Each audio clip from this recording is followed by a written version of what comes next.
Okay, good morning. Today is Thursday, June 26th, and this is the time and place for the regularly scheduled Nevada Gaming Commission meeting for the month of June. If you would please stand and join us in the Pledge of Allegiance. Pledge allegiance to the flag of the United States of America and to the republic for which it stands, one nation, under God, indivisible, with liberty and justice for all. Thank you. Madam Secretary, has our agenda been posted in accordance with the open meeting law? Yes, it has. All right, at this time, I would ask that anyone coming to the podium to speak, we ask that you speak directly into the microphone and speak clearly.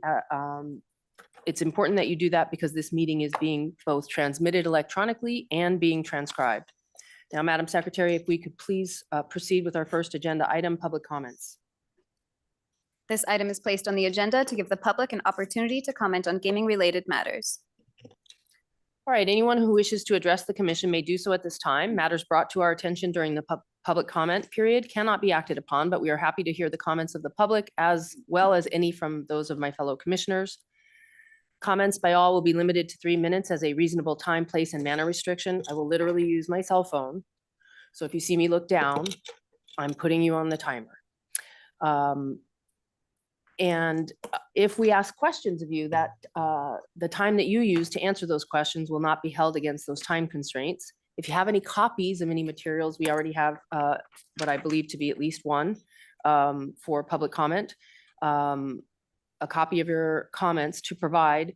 Please don't approach the dais with them. Give them to an enforcement agent who will take them from you, and they will be made part of the public record. So at this time, I will first go to Carson City. Is there anyone present in Carson City wishing to make public comment? I don't see Carson City, so I don't know. Not hearing anyone, and there appearing to be no one present to make public comment in Carson City. Here in Las Vegas.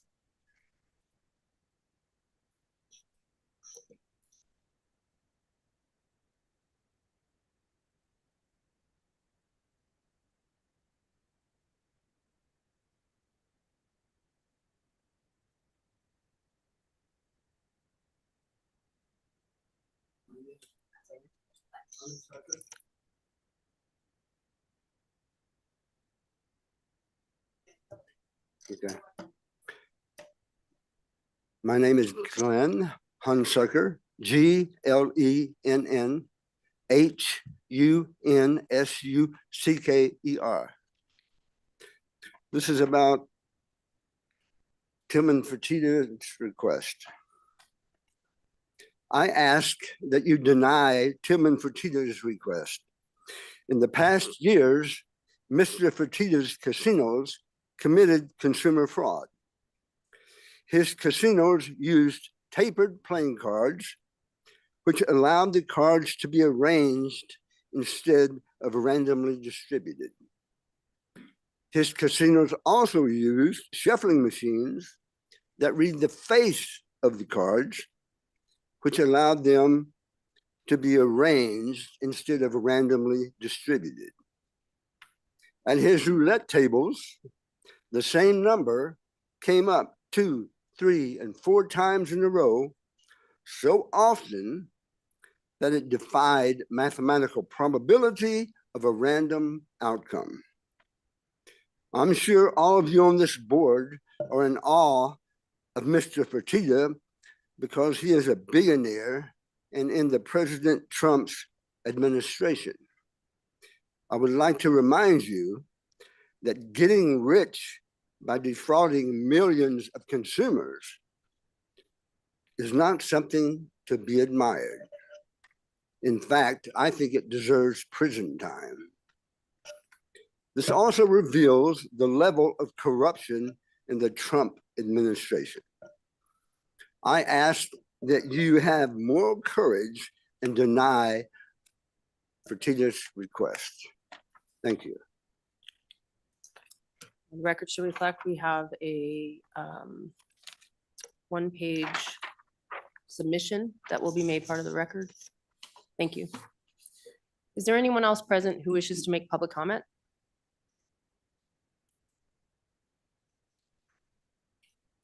Good morning. Ira Dianan for the Culinary Union.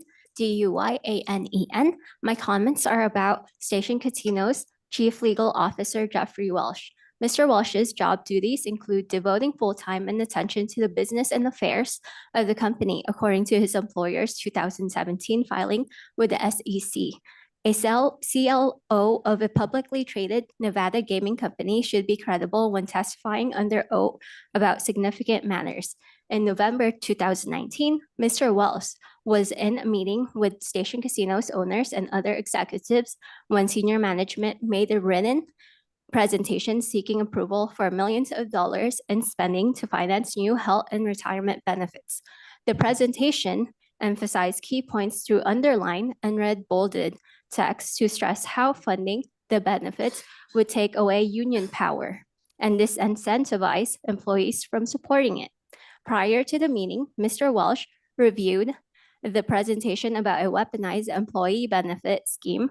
In December 2019, Mr. Welsh was a participant in a group text chat with Station Casino's owners, where Mr. Welsh crowed that employees had removed union buttons after meetings announcing the benefits. So Mr. Welsh was in a meeting with underlined, bolded, red content and sent a message into a chat with updates about the rollout of plans partly discussed in that meeting.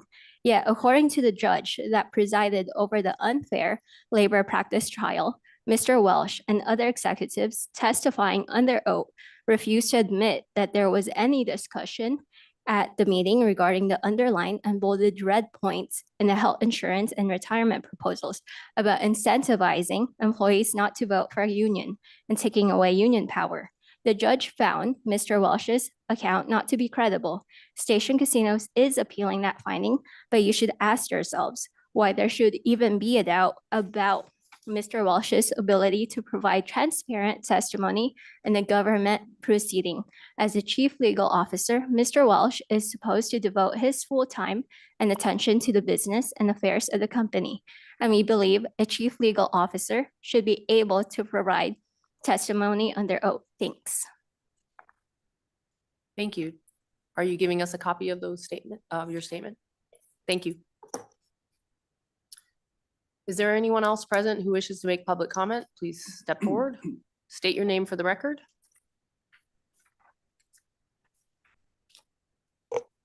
Hello, my name is Christopher Ming. It's M-E-N-G. I am from Red Rock Casino. I work at the Lucky Penny restaurant as a line cook. I have been working at Red Rock Casino for 8 years. I am fighting for union contract at Red Rock Casino for better pay, better working conditions, and job security. Thank you. Thank you. Did you also want to give us your statement in writing? Yeah. Okay.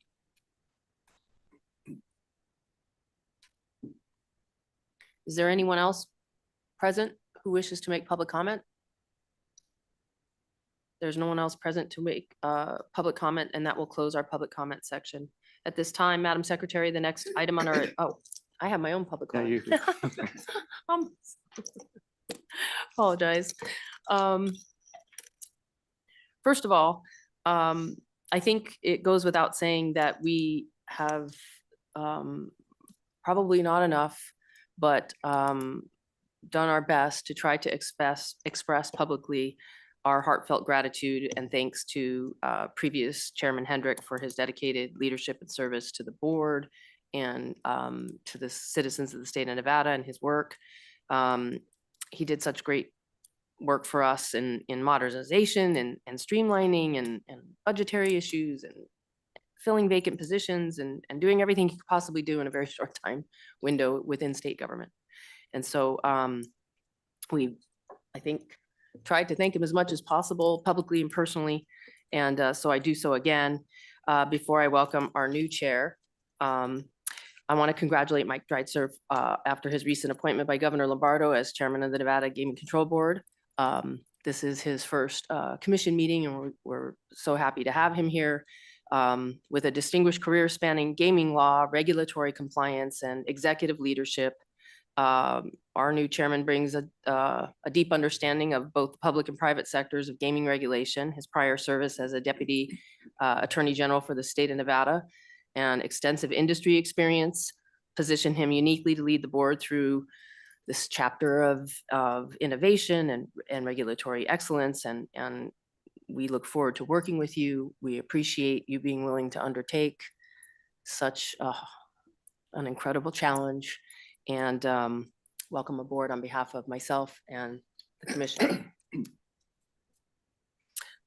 So that's important because, and I know Commissioner Silver would join us in that welcome, but she's out of the country today and unable to be present at the meeting.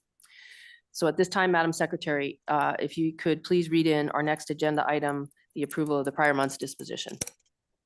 Pursuant to NRS 241.035, this item is the consideration of the approval of the Nevada Gaming Commission disposition for May 2025. All right, I believe we've all had the opportunity to look at the prior month's disposition, and if there are no comments or questions, we need a motion. Madam Chair, I move for approval of the prior month's disposition. Any discussion on the motion? There being none, all in favor, say aye. Aye. And there are none opposed. Madam Secretary, if you could please read in the non-restricted consent item. Your item on the non-restricted consent agenda this morning is item 5. The recommendation of the Gaming Control Board is for approval. All right, this item was placed on the consent agenda because it has been fully vetted and discussed, and there was a record made at the board meeting that, in my view, was sufficient. Are there any questions or comments before we have a motion on this?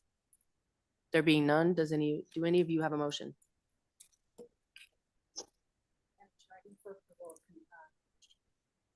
Madam Chair, I move for approval of non-restricted item number 5 as read into the record by Madam Secretary and as recommended by the Gaming Control Board. Any discussion on the motion? There being none, all in favor, say aye. Aye. And there are none opposed. Madam Secretary, could you please read in the restricted consent items? Your items on the restricted consent agenda this morning are items 4 and 7 through 13. The recommendation of the Gaming Control Board is for approval with conditions as noted on the agenda. I believe we have a disclosure on these items. I'm told you have an item.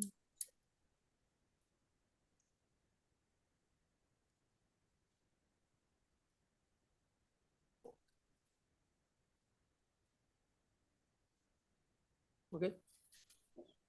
Okay, so it turns out there are no disclosures to make on the consent agenda items. So at this time, if there are no questions or comments, I believe this consent agenda is ripe for a motion.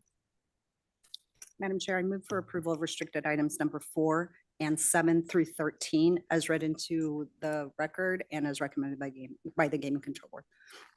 Any discussion on the motion? There being none, all in favor, say aye. Aye. And there are none opposed. Thank you. Excuse me. That then brings us to non-restricted items held out for discussion. Just for the record, Madam Secretary, if you would please read in non-restricted number 1, 2, and 3 together. Non-restricted number 1 are the applications of APX Voyager Vote Co. LLC for registration as a holding company and for finding of suitability as sole member of Voyager Topco GP LLC.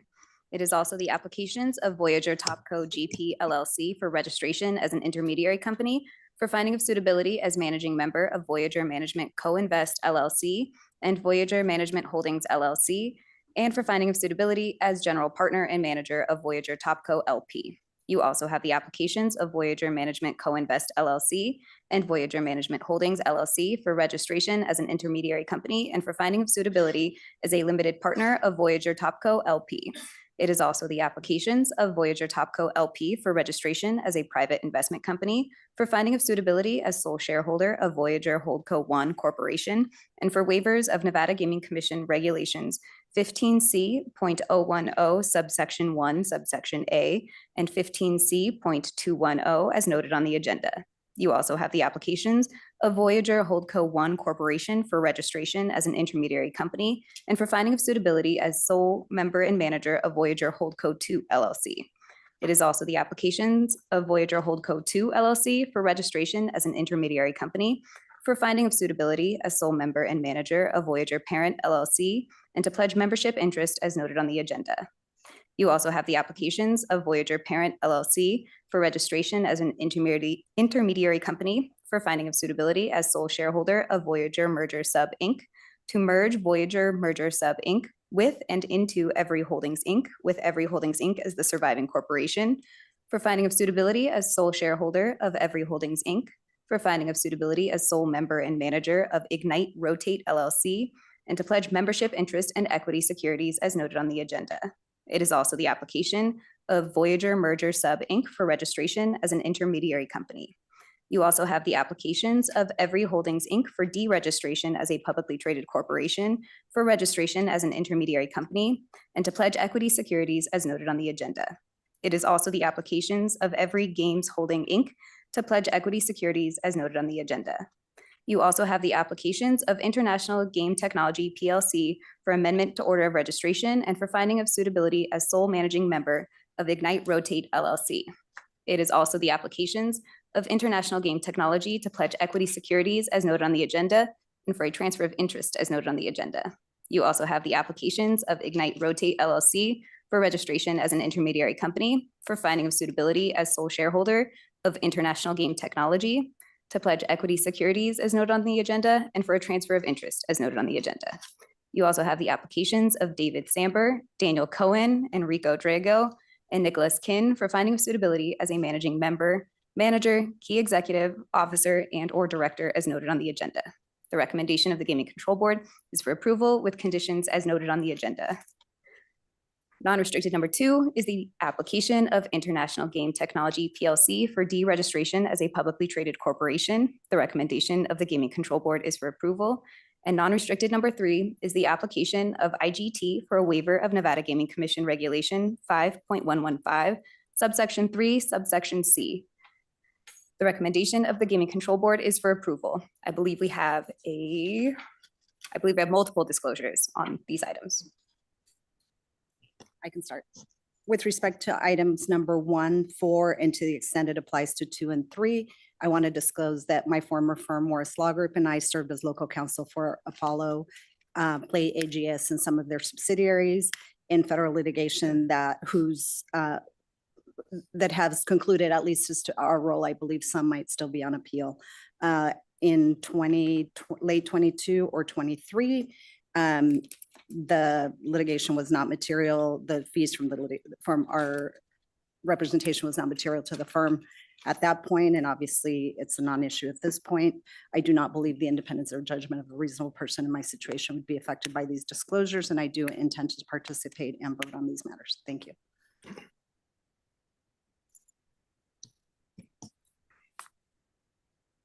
Okay.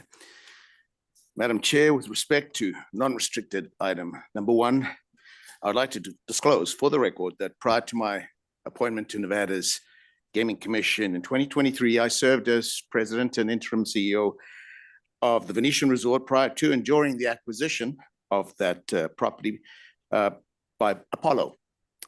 During that time, I had a close and amicable working relationship with several of the principals named before us today, Mrs. Cohen and Samber, and I no longer have any connection to that property, and I have no residual pecuniary interest in the outcome of this matter before us today.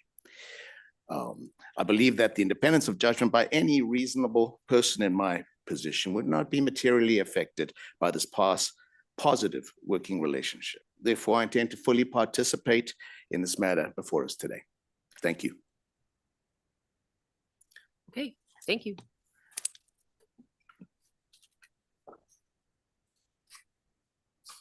Good morning.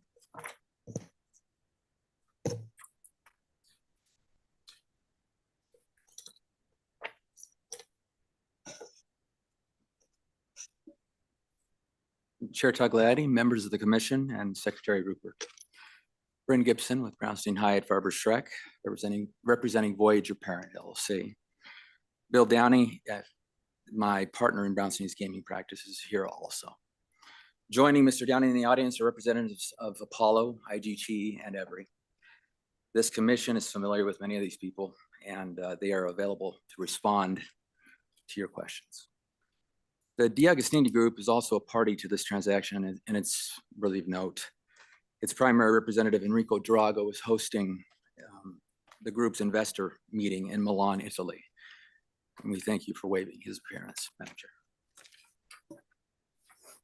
Madam Chair, I believe Secretary Rupert has circulated a detailed slide deck illustrating this matter, and we respectfully request confidential treatment of the deck and hope you find the deeper discussion of the transaction in the deck helpful. And with your permission, we would like to take you through an affirmative presentation distilling the key elements of the deck. And we will be pleased to respond to any questions you may have. Please.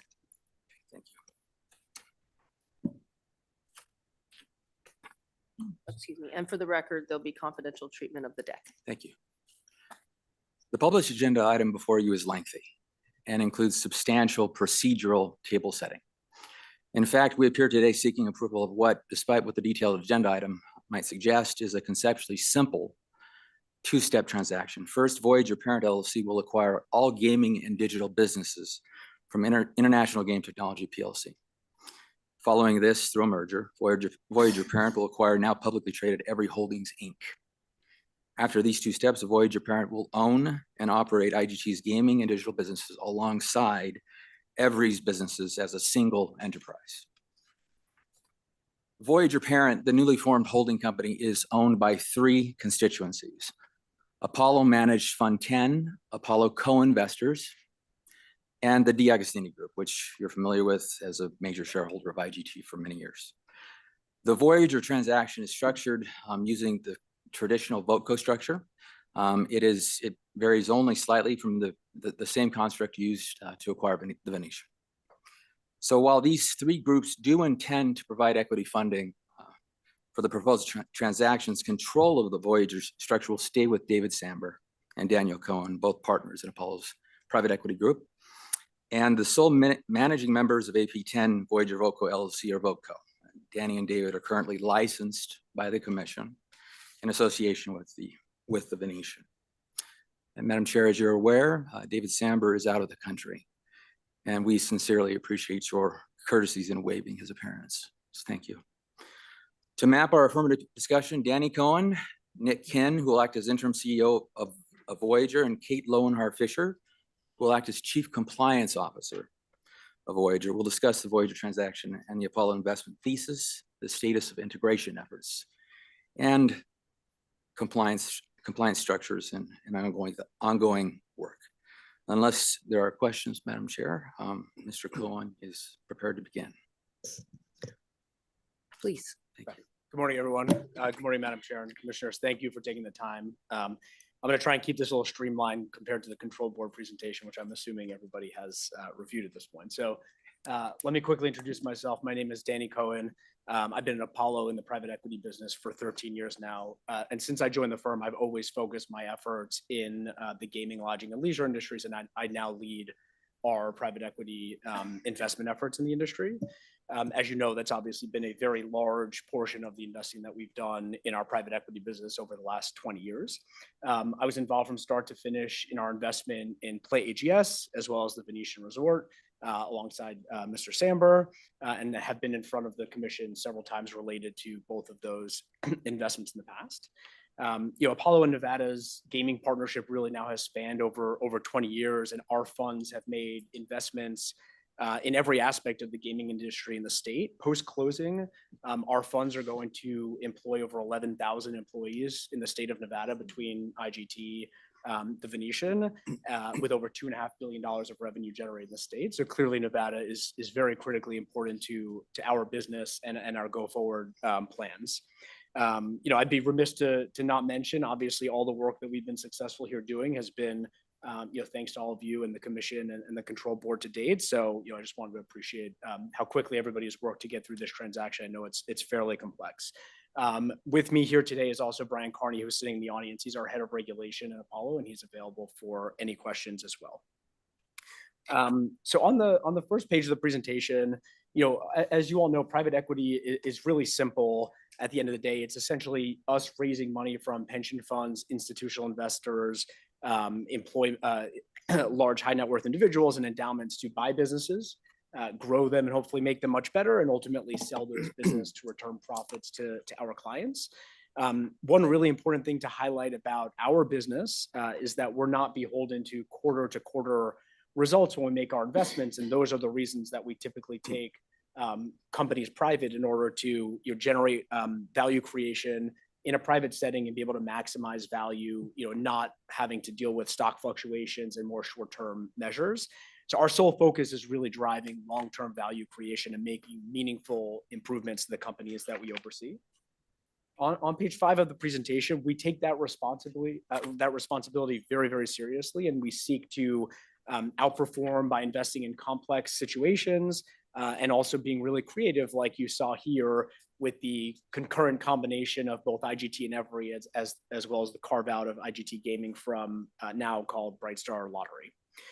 Serving as a strong partner to our communities, employees, and investors is critically important. It's been part of our investment philosophy since the firm was founded over 30 years ago, and we really attribute that to, if we are only making our companies better to the extent that we're making our people better and providing a great work environment for all of them, and we ultimately want them incredibly motivated and excited to come to work every day, and hopefully, we see that in some of the work we've done at the Venetian over the last few years. So I'm going to skip some of our experience in gaming because I think you all know that fairly well. But for the transaction itself, I've personally followed IGT, the slots business now for over a decade. So this was a really long time in the making. Last July is when we announced the original transaction to buy both IGT and Every. And the simple way to describe the transaction is, as you all know, IGT and Every had previously announced a stock merger between the two companies. We approached them, and instead of letting them pursue their public stock merger, we were able to cut a deal with them to buy both companies at the same time, merge them, and ultimately form a world-class gaming supplier, which will be called IGT and will be headquartered here in Las Vegas. All of this is going to happen concurrently at close, which we expect, subject to the commission approval and one other state, that will happen on Tuesday next week. On page 9, our investment thesis is relatively simple. We really want to create a scaled gaming technology platform with very actionable levers to create upside and upside volatility for growth. We're combining 2 franchise assets with complementary product portfolios to build a world-class leader across gaming, systems, iGaming, fintech, and payments. That being said, the combined business has a margin profile that is well below peers. And so we are going to look to close that gap under our ownership and make meaningful improvements to generate incremental cash flow to hopefully deliver higher technology products to our customers. And the breadth of the platform means that we have a variety of upside opportunities to grow the businesses meaningfully, develop high quality content, and really compete with the 2 other very large competitors in the space that you all know very well. Page 10 just very simply outlines the business overview. The combined business, which is going to be called IGT, will do about $2.6 billion of revenue and about $1.1 billion of EBITDA. About 2/3 of that comes from the existing IGT business today, about 1/3 from the Every business, and about half of the combined business comes from selling and leasing slot machines, and the other half comes from all the other ancillary products like fintech and iGaming and systems. This product mix really creates a recurring revenue profile with over 80% of the business having recurring or recurring-like features, which is important for us and is part of the reason why we're so excited about the opportunity, because it provides us a stable source of revenue and cash flow to invest in the business and pay down debt. On page 11, the capitalization of the business is also fairly simple. We're buying both businesses for a total of $6.3 billion, funded through a combination of debt and equity. On the debt side, we're going to be about 3.5 times levered at the closing, which we intentionally did to minimize the risk of any credit event, just given the uncertain macro environment. The $4.3 billion of debt that will be used to fund the transaction has already been raised and completed. That was completed a couple of weeks ago in the market successfully. And on the equity side, Brent already mentioned, Apollo Fund 10 is investing $1.3 billion, which will make this either our largest or second largest investment in that fund. So hopefully shows you the conviction that we have in the thesis here. And we raised another $820 million or so from co-investors.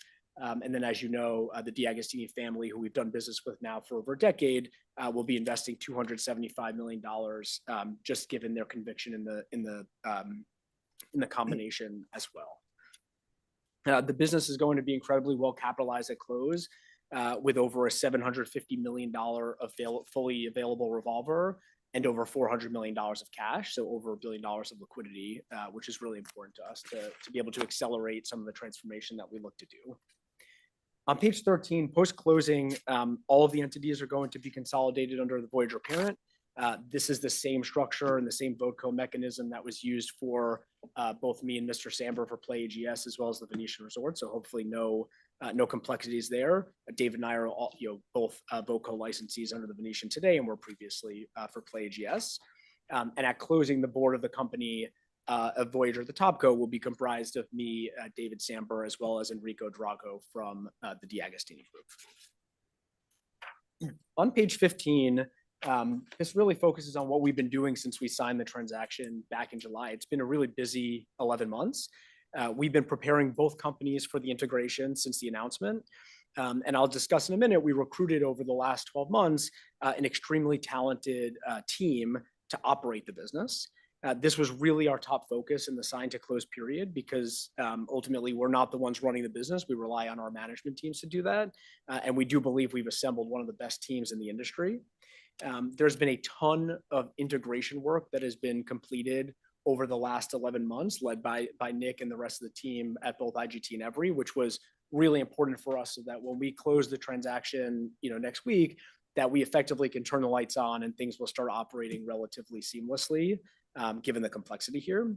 And so there's been a really clear path that's been endeavored on and embarked on to be ready for those day one activities, such as basic things like migrating email addresses, financial reporting metrics, and making sure people have access to the buildings once the transaction closes.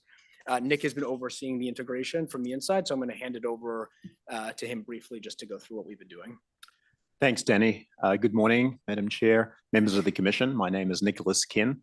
I'm currently the president of IGT's global gaming business, and I will be the interim CEO of the new merged company, as well as holding a number of other director and officer positions in various entities associated with this transaction. Thank you for the opportunity to appear in front of you. I wanted to make a few comments on this slide. I believe it's slide 15, which deals with integration planning. As Danny mentioned, since announcing the transaction back in July, we have spent a considerable amount of time on integration planning. We believe that this will set us up very nicely once we do close, which we anticipate being Tuesday next week, and allow us to move at a good pace of putting the two organizations together. I do also want to point out that while the integration planning process has been very comprehensive and covers all the key areas, we have been very careful to ensure that all the integration planning activities have been carried out and executed in accordance with the various anti-competition and antitrust laws. So on this slide, you can see all the various work streams which have been stood up.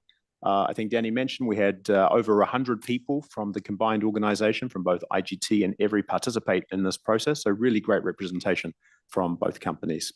I wasn't planning on going through each and every individual work stream today, but I wanted to at least demonstrate to you the comprehensiveness of the program. And you can see we also make reference to the key goals and objectives associated with each of those work streams. Thank you. Pass back to you, Danny. Thanks, Nick. So as I've mentioned before, the focus of the last year was really recruiting the management team and really creating the right operating team that has the same shared vision as us to create the IGT of the future. We've made tremendous strides on that, and we basically have our entire executive leadership in place at this point, which we wanted to do ahead of closing. The team is going to be led by Hector Fernandez, the former CEO of Aristocrat Gaming, and he'll join in December after his customary non-compete lapses. And as mentioned before, Nick is going to serve as the interim CEO, and then we'll assume the position of the CEO of our largest business, which is the land-based gaming business. It was really important for us to develop a diverse team across the industry. So the combined management team is roughly comprised of about 1/3 IGT professionals, 1/3 Every professionals, and then 1/3 from either other gaming suppliers or folks outside of the industry.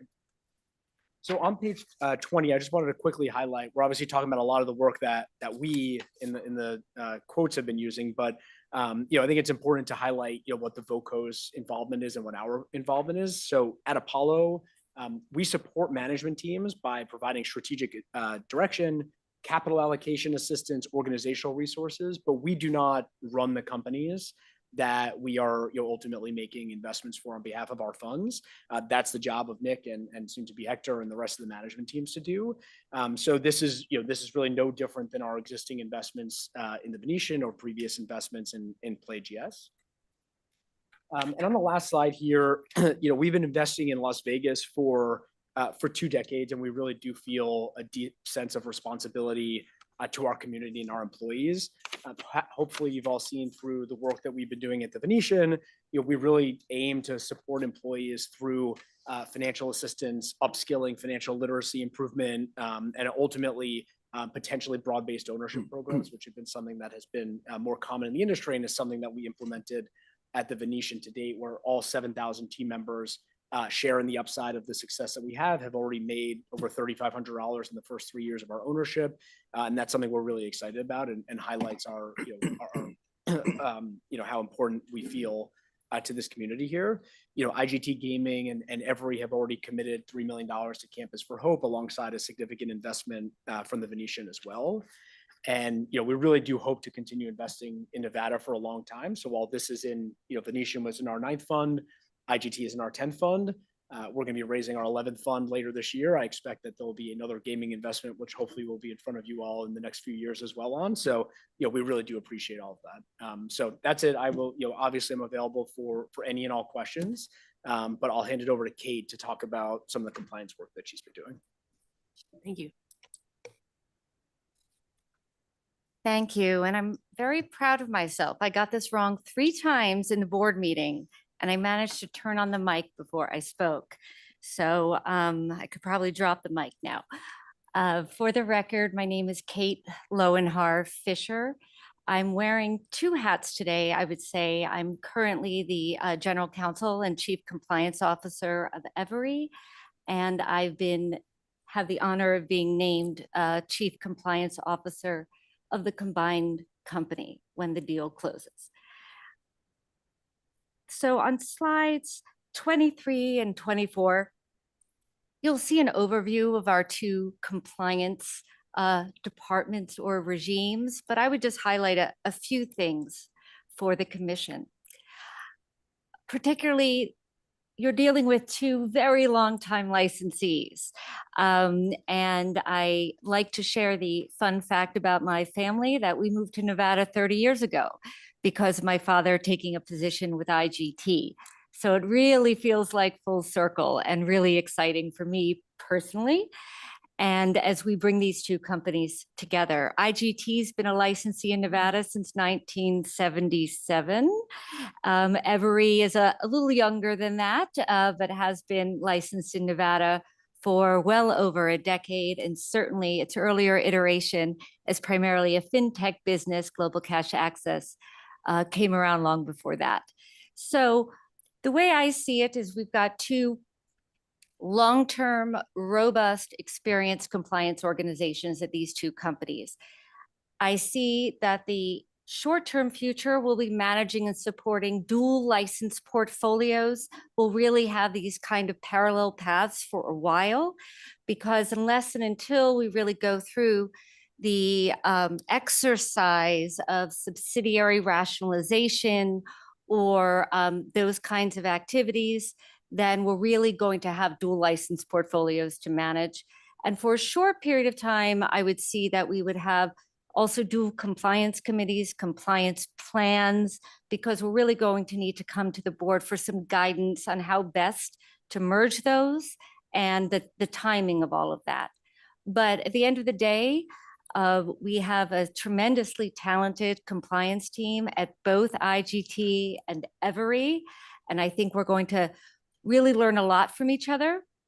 IGT with its really international and global experience, and Every certainly with its fintech, AML, BSA, that type of experience. So I'm just really looking forward to leading that combined organization and happy to answer any questions the commission might have. Thank you.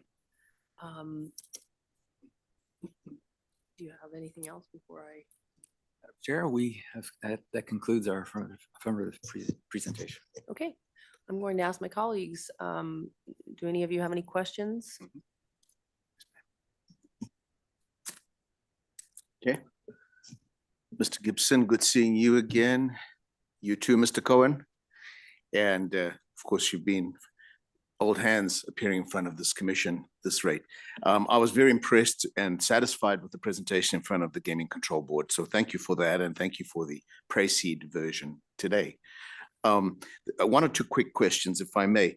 So you've referenced that the closing will take perhaps Tuesday next week or whatever that is, but you were waiting for Pennsylvania's approval too. Have you already received that? Yes, so at this point, we've received all required regulatory approvals except for the state of Nevada and the state of New York. We anticipate that we will receive New York hopefully by Tuesday, and then subject to the commission that would satisfy all conditions. Okay, so all of them will be then in line. I was interested to see the title of Chief Transformation Officer. There's a new one.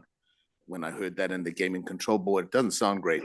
Well, I wouldn't want to be that person and walk around any kind of business, because if I had that title and walk in the business, I have a feeling most of the team members would look at me like, there goes the hatchet man.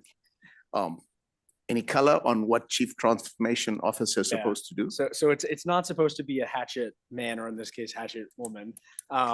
You know, this is something that the private equity industry, you know, just taking a step back, the private equity industry has become much more developed, much more commoditized over the last decade. There's a lot of capital looking for investments. And that means that, you know, while 10 or 20 years ago, it was easier for us to make investments and basically just let the companies operate themselves and then sell them. We were financially engineering to some extent. That has become more difficult in order to generate the returns that we require for our investors. And so that means that we actually have to make our companies substantially better. Hopefully, you know, you've all seen some of the work that we've done at the Venetian, but this is a very common now role that exists in many private equity owned businesses, where we establish what we call a VCO, a value creation office, led by a chief transformation officer. And this is one person, in this case, this will be a team of about 10 people at IGT that are held fully accountable to actually making the companies that we buy best in class across everything from AI and digital transformations to procurement to, in this case, obviously integrating two companies as quickly as possible and minimizing any risk of disruption along the way. And so while it may be new to you, you'll see a lot more of this coming from the private equity industry in the future, because it is becoming a lot more commonplace, and we've really seen a lot of success with it in some of our investments over the last couple of years. Excuse me, at first glance, one would see the fact that you do have the Fund 9 with the Venetian, and you do now will have a Fund 10, all in a very similar industry. And I mean, I'm sure it would raise a thought that, well, these things could be bundled one day.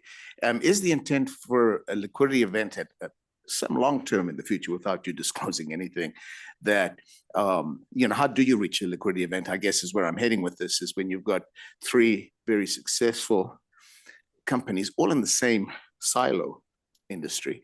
Is that the intent in the long term, to have perhaps a big IPO one day, or is that too premature to even be speculating like that? No, it's a good question. So in Fund 9, we basically have three large gaming investments in Fund 9. So Lottomatica, which was actually previously carved out of IGT as well. Right. That was IPO'd 2 years ago, and we actually sold our last remaining stake in that last week. And we achieved a very, very successful outcome in that one. So that one is fully complete. We have no involvement in that anymore. The Venetian Resort, obviously in Las Vegas, where we still continue on 100%, and then Great Canadian Gaming, which is an independent regional gaming operator in Canada. Fund 10, the only investment that we have is IGT. Each of these four investments have independent theses, independent structures. They are not related. They're run by their own management teams. The only commonality is usually me and David, who oversee in this case, the Venetian and IGT. At the end of the day, IGT sits in a different fund with a different set of investors. We have a fiduciary duty to maximize value for all of the investors in the individual funds. The Venetian being an operator, while it is a massive property here in Las Vegas, it's actually only about 2,500 slot machines out of a North American market of over 1 million slot machines. And so relatively small compared to the business of IGT and Every going forward. And so what will likely happen here is that we would look to IPO most likely, just given the size, IGT in the future, whether that's 3, 4, 5 years from now, independently will be its own investment. We will separately look to monetize the Venetian, at the right time for that investment, but there's no current plans for that today. Thank you for that explanation. I mean, there's thousands of employees spread out between these companies. And of course, that is always a priority of our commission to be speaking on their behalf. But I think that's, as I said, the efforts that you've all made at the Venetian with the investments that you put back into that company to transform that property have been very laudable. And congratulations to all of you. I think it's just amazing, the physical property and as you've invested in it. And hopefully that same process flows through the new property. And of course, Mr. Kin will have his hands full. Do you spend much time back home, Mr. Kin, or are you based here permanently? You don't. How often do you get back to New Zealand? Pardon me? Christmas time. Christmas time. Okay, well, good to have you in Nevada properly then. Okay, I have no further questions. I will have no hesitation in supporting this transaction after knowing and have seen what has happened with the Venetian and how well that has been handled. Thank you, Chair. Thank you, Commissioner Marcotonis. Does anyone else have any questions or comments? I do, and I'm sure my colleague here will as well. Thank you all for being here. Ms. Lowenhauer-Fisher, I wanted to just get a little bit of clarification. First of all, I was very satisfied with your presentation as a whole with the board, so that answered most of my questions. But you were talking about maintaining like dual structures. Can you just kind of flesh that out a little bit more? Sure, I'd be happy to. So this really goes back to how we structured the transaction in the first place. And fortunately, all of the lawyers were listening well to the chief compliance officers at the respective companies, myself and Luke Orchard, who's behind me, because we knew that alacrity was going to be the most important thing, efficiency in terms of being able to get to a closing. And when you're dealing, of course, with suppliers, you're dealing with gaming approvals in dozens and in some cases hundreds of jurisdictions. So what we saw as one of the most important things as we structured the transaction such that there was minimal disturbance to the ownership, legal structure, and respective officers and licensees of the licensed subsidiaries.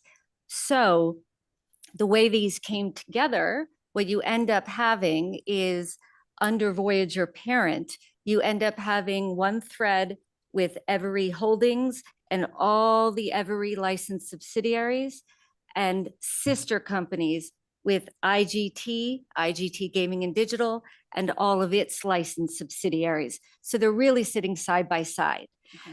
We knew that the exercise of getting to a place where we would somehow rationalize all those into a single, for example, manufacturer and distributor in Nevada is an incredible lift, both from a legal standpoint, a tax standpoint, the efforts of the board that would be required in putting all that together and the assets and so forth.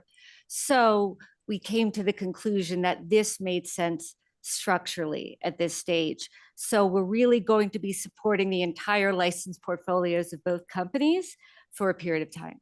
Okay, and both of those will be under your direction, is that correct? Okay. Yes. Great. How many employees do you have supporting that effort in your department? Across compliance, we have approximately 70 professionals around the world. And I would also say that we work cross-functionally across all departments. It's about 70 that are really assigned to compliance, product compliance, regulatory compliance, MTL, money transmitter licensing compliance, et cetera.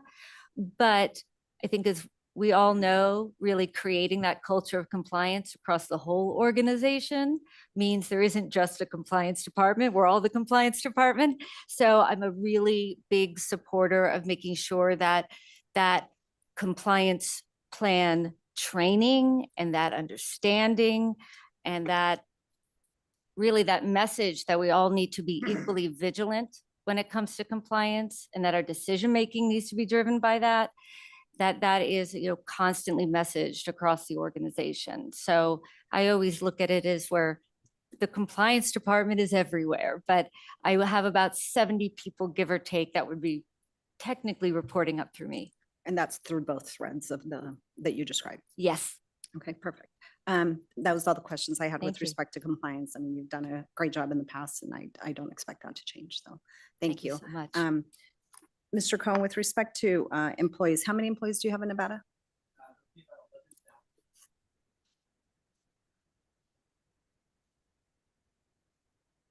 At the combined IGT in Nevada. Okay. And at least for now, the expectation is that those employees are going to maintain their same salary structure, benefits and such. Yeah, I mean, ultimately as we integrate the two businesses, obviously there will be some duplicative functions that we will look to integrate and optimize.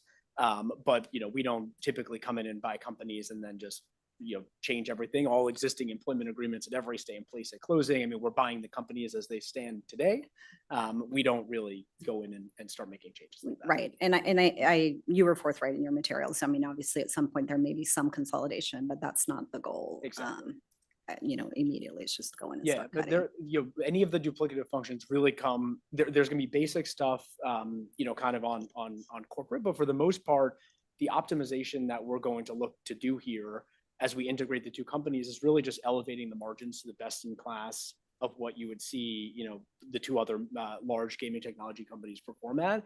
And that really is gonna be around consolidation of basic things around manufacturing, raw material procurement, IT spend. So a lot of non-people stuff is the vast majority of where the optimization comes from. Understood. Thank you so much. I don't have any further questions. Commissioner Krolicki?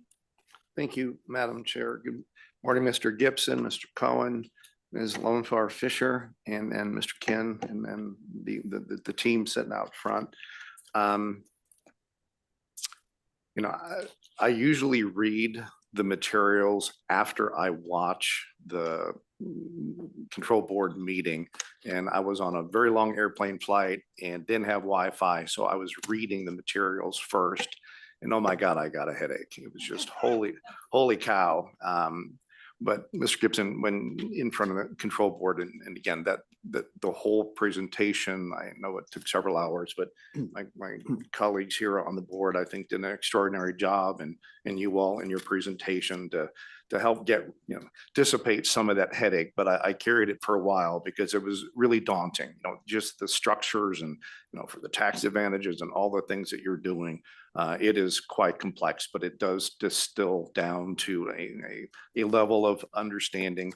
And as has been mentioned several times, the Fund 9 experience with the Venetian is informative to what we're doing today. So that was truly helpful. Couple questions my colleagues have done a good job asking. Again, appreciate the Apollo folks, 11,000 plus employees and revenues to the state and all that what it means. So your company has been a great partner and investor, in our state. My questions, if I can go into some of the financing. So there's a lot of stuff that's confidential here, and I'm not sure what is or what isn't. So I'll be very careful. All the financing is actually public, so feel free to ask away. All right. So if we can talk about the debt structure and the equity structure, did you just say, Mr. Cohen, when in your opening comments that the debt has been secured and that's between Deutsche Bank and Macquarie? Yeah, so Macquarie Bank and Deutsche Bank led the financing. We raised $4.3 billion of term loan debt and notes, as well as the revolver. That was successfully syndicated about a month ago or so. So that's done. That is complete. The money is sitting in escrow waiting to close. Okay. Deutsche Bank and Macquarie no longer hold that. Obviously, it's been syndicated to Wall Yep. Street investors. We'll let the banks make their money too when they syndicate. And you said cash-free, debt-free, so We're buying IGT, the there's IGT four, business. I mean, cash again, free, I can debt-free. say numbers here. There's Yes. 450 million cash and a $20 million outstanding part of a current revolving facility. Yeah. That's taken out with the proceeds of this transaction. Yes, when we close the transaction, the sole capital structure will consist of $4.3 billion of debt, $0 of drawn revolver, and just the equity capitalization, which is used for purchase price.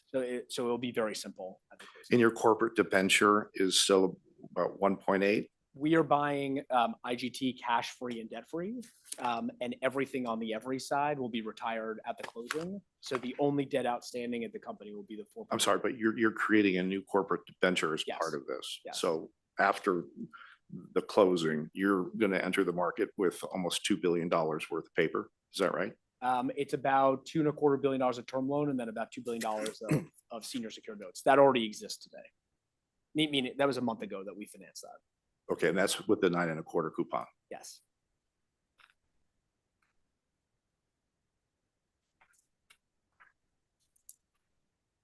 Can you talk a little bit? Thank you for those answers. Talk a little bit about the incentive plan and the waiver of the, one of the records that we need to establish today is a waiver of the 15C.010. But just talk about how we're using it. And Mr. Gibson, your body language is suggesting you're going to jump in on here. But I think I heard, I know there are certain levels where the waiver is inappropriate, but so I think we're, which is certainly less than 10%. I think I heard 5% or something, but could you talk about the incentives and, and the pricing of the options and restricted stock units, if that's what you're going to do and how you handle that and how you price those? Yeah, so whenever we make significant acquisitions like this for all of the private equity owned companies that we have, as we've talked about, we're looking to create a lot of values. We need to motivate all of our employees, our management teams, and help us do that. And obviously, we're a private company, so there's no more public stock to incent them in. So every company that we buy, we typically establish it's a very commonplace, pervasive across every single one of our investments, a general management incentive plan, which typically comprises us granting options at the beginning of the investment period, typically roughly to last 4 to 5 years, as well as sometimes granting restricted stock units. Those options will vest over time, based on performance of the ultimate return that we generate to our investors. And the restricted stock would typically vest over time, but is no different than owning stock in a public company, except that it's private. The reason we requested the waiver here is, like many of our investments, because of how fiercely competitive this industry is, we expect that the management incentive plan here will be larger than some of the existing investments that we generate, that we've done before. And so, while over time, as we recruit new talent, as we make new, investments in people, we'll probably issue about 7.5 to 10% of the company effectively away to employees, management team members, board members, et cetera. Good. Thank you. If I might, Mr. Crowley, so as far as the law is concerned, if you look at 15C.010, 1A, the definition of a private investment company is that, one of the elements is that 100% of the economic equity or stock is owned passively or directly by a private investment fund. And so that requires us, in the same section, 010, it cites two different sections, 463.0129, which is the general policy statement that is strict regulation of gaming and growth of gaming. Those are sort of combined in that fundamental section. It also cites to 463.489. That was the policy statement that was created by Legislature when they allowed corporations to become licensed. And so there are three primary sort of elements that 49 lays out that should be satisfied. One is to broaden the opportunity for investment in gaming through the pooling of capital in corporation form. 2, to maintain effective control over licensees, and 3, to restrain stock speculation. 1, I think, is self-explanatory, so expanding gaming or opportunity for investment in gaming. By virtue of incentivizing employees, I think that's fairly clear. Maintaining effective control over licensees. This is the board reporting condition, which is on the table, and I assume that the commission has reviewed it and will adopt it, or some version of it if we are approved. Requires that we report anyone who holds any kind of economic interest outside of the traditional structure. So any of these incentive plans and those who hold them must be reported quarterly, and that includes, or that involves, the amounts and additional information, including names and so on. So there's strict control over that, and restrained stock speculation. These are private entities, so speculation of stock, it doesn't really apply. Corporations at that time, they were looking at publicly traded corporations. Here we're talking about corporations in certain instances, but corporations that are privately held. Yeah, but you'll have a valuation just on the combination. Right. So I think from the shoot, the SEC only allows, even on a private company, a certain threshold for those incentives. So it's just. And so if you look at 463, if you look at 15C 400, you have very broad waiver authority. That same authority is outlined in 15C 010. And so this 15C is an interesting reg. It was there were a number of different elements of orders of registration that came together in a single regulation that Sonia Vermees, member of the firm, actually, I think she was the one who proposed it. In any case, your authority is enormous, and I think that Chairman Hendrick, he mentioned that the 10% threshold is one that they try to keep these private equity firms at or around that. My understanding is that these waiver requests are becoming more common, and so they do ask of the attorneys usually to provide some justification for the waiver requests. And thank you for that. And I know it was well put onto the record at the Gaming Control Board meeting, but I think it's helpful to hear that and your responses for the record. So appreciate that, Mr. Gibson.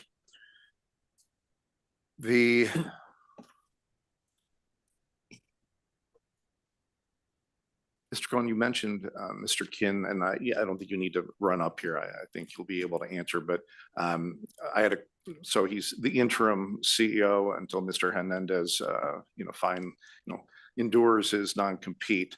Yes. But what role did you say Mr. Kinn would be serving at that point in Nick will time? be the interim chief executive officer of the entire company until Hector begins.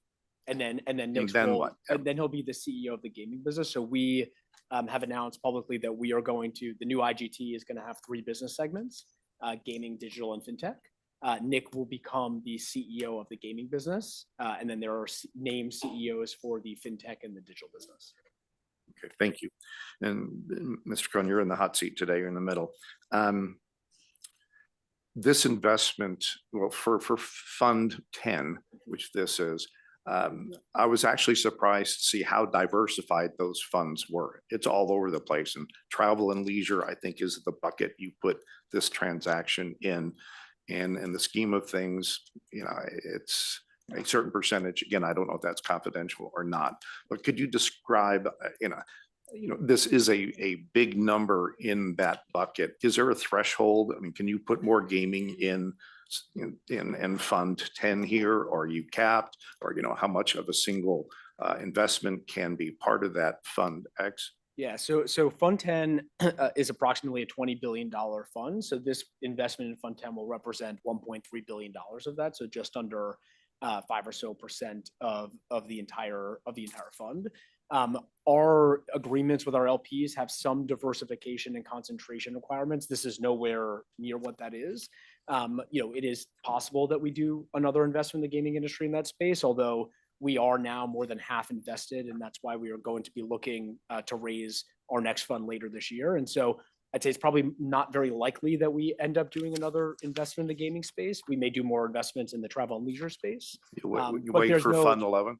In Fund 11. But ultimately, it really comes down to it's a business judgment call as we build our funds, which typically comprise 20 to 25 companies or investments, how much we want to put into any specific sector.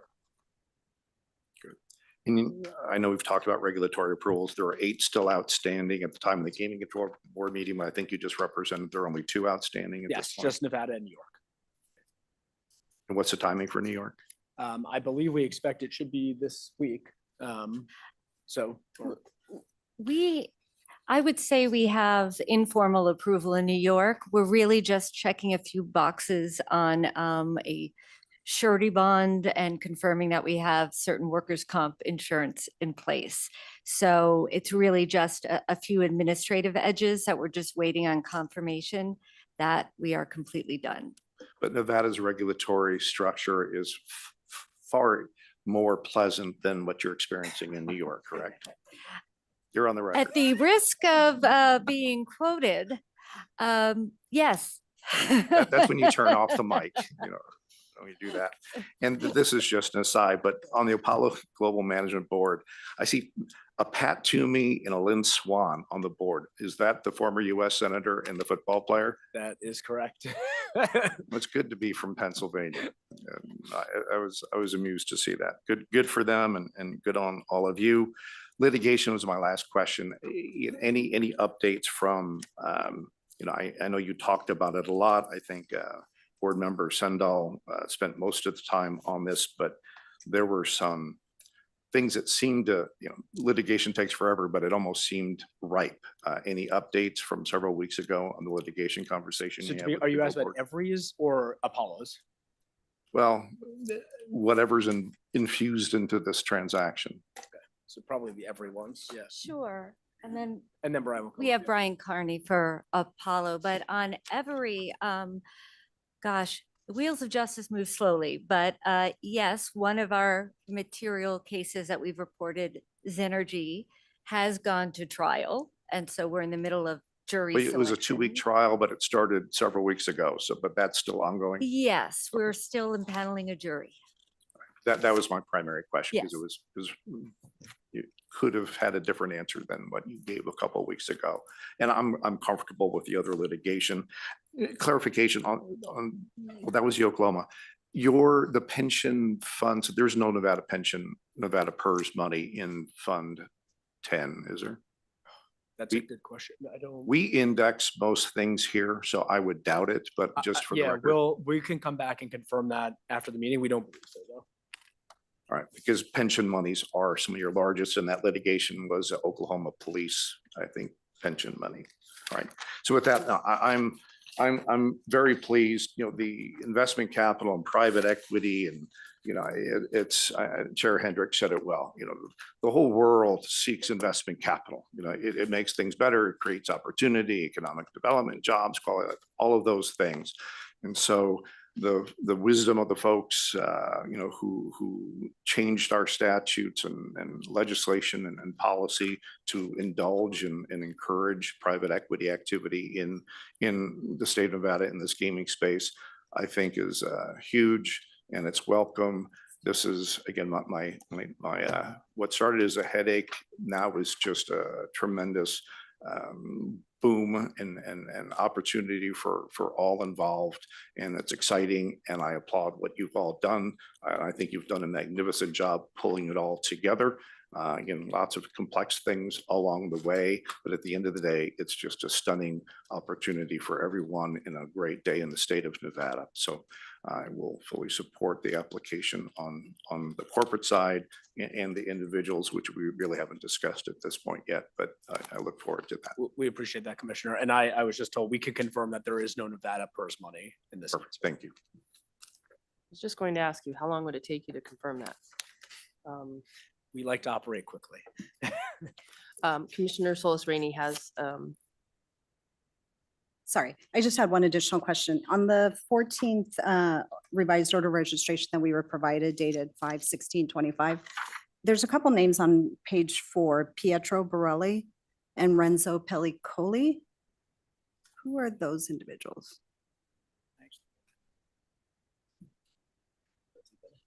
They are members of the DiAgostini group, so our major shareholder in the current IGT organization.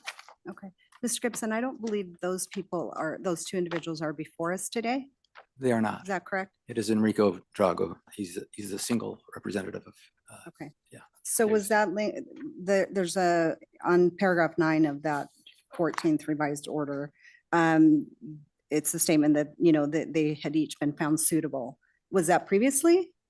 It must have been previously. I mean, That's not language that was DiAgostini. amended?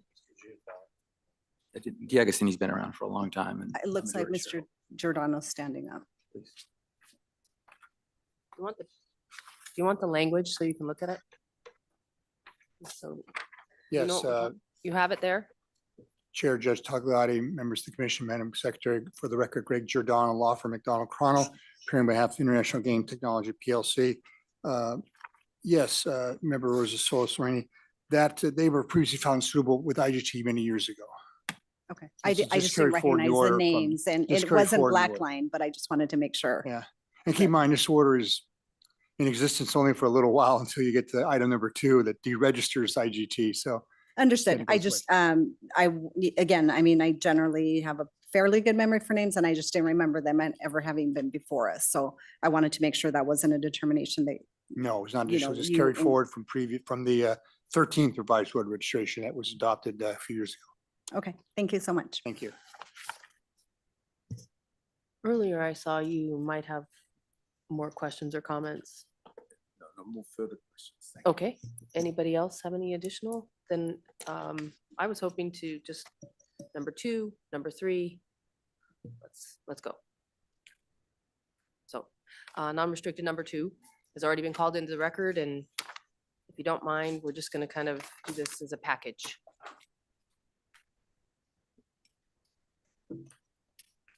Again, for the record, Chair Judge Tagliati, members of the commission, Madam Secretary, Greg Giordano, law firm McDonald Cronell, on behalf of International Game Technology PLC. And this is just again the request for the deregistration of International Game Technology PLC in connection with the Voyager transaction in front of you. And it just at the time that is consummated and is closed, International Technology PLC will no longer be a company that owns any gaming subsidiaries as anything to do with gaming in Nevada. Okay, and just because we're talking about orders, so there's 2 orders on agenda item number 1, both dated May 16, 25. There's the order that we were just talking about with Commissioner Solis Rainey, clarifying that information on page 4, dated 5/15/25. And then there's one more on agenda item 3 that we can talk about in a minute. But for 1 and 2, yes and yes? Yes and yes. Yes. Okay, Yeah, we're fine with the provisions of both the 14th revised order registration for International Game Technology PLC and the order terminating registration for International Game Technology PLC. Both those drafted well, we're fine with those provisions, and everything in those orders are appropriate under circumstances. under 3? And what, there's two orders in one. Okay. Yeah. I don't know, we're having a who's on first. Give me a minute.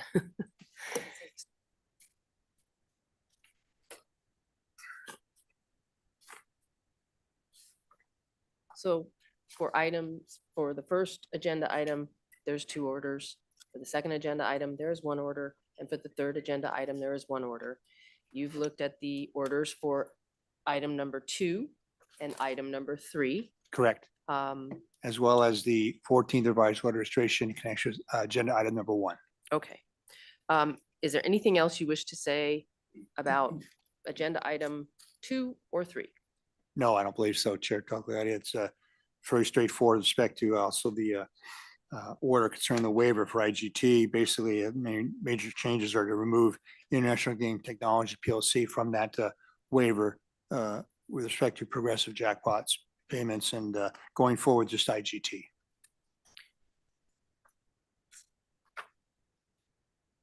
Do any of my colleagues have any questions on agenda items 2 and 3? All right.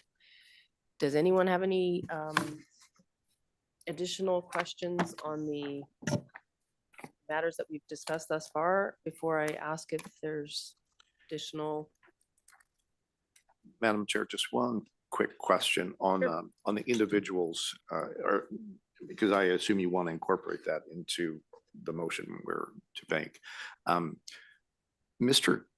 I'm sorry to keep doing this to you, Mr. Ken, but the No problem. last, you were approved by the Gaming Control Board in this commission like 13 years ago, I believe, Correct, sir. March 20. Okay. Yeah, I saw in the records that there was some updating, but it didn't look like they did a full review. But can you describe, you know, what did the Gaming Control Board investigation folks do, you know, for this last dozen years or so since you were last investigated? Did they, you know, go full throttle, or it was just a cursory search? I believe it was a full review. That is my understanding. Just for the record, I will give you a little bit more background on myself and talk about what I have been doing lately. I've been in the gaming industry since 2002, so 23 years and counting. As you can probably tell from my accent, I was born in Auckland, New Zealand. I studied at Auckland University, where I graduated from there with a master's degree in accounting and finance. Just over 32 years ago, I left New Zealand. Originally was only leaving for 6 months. However, 32 years later, I find myself still outside the country to take up a role with AT&T in London. After working 10 years with AT&T, I then got an opportunity to join the gaming industry, and I joined one of IGT's competitors, that was Aristocrat, where over an 11-year period, when I worked for Aristocrat, I held different roles, including the CEO of Aristocrat's American operation, which is their largest operation. And that was the time when I went through the initial approval process for the state. I left Aristocrat in 2012, had to sit out a non-compete, and I joined IGT in 2013, and I've been at IGT ever since. Great.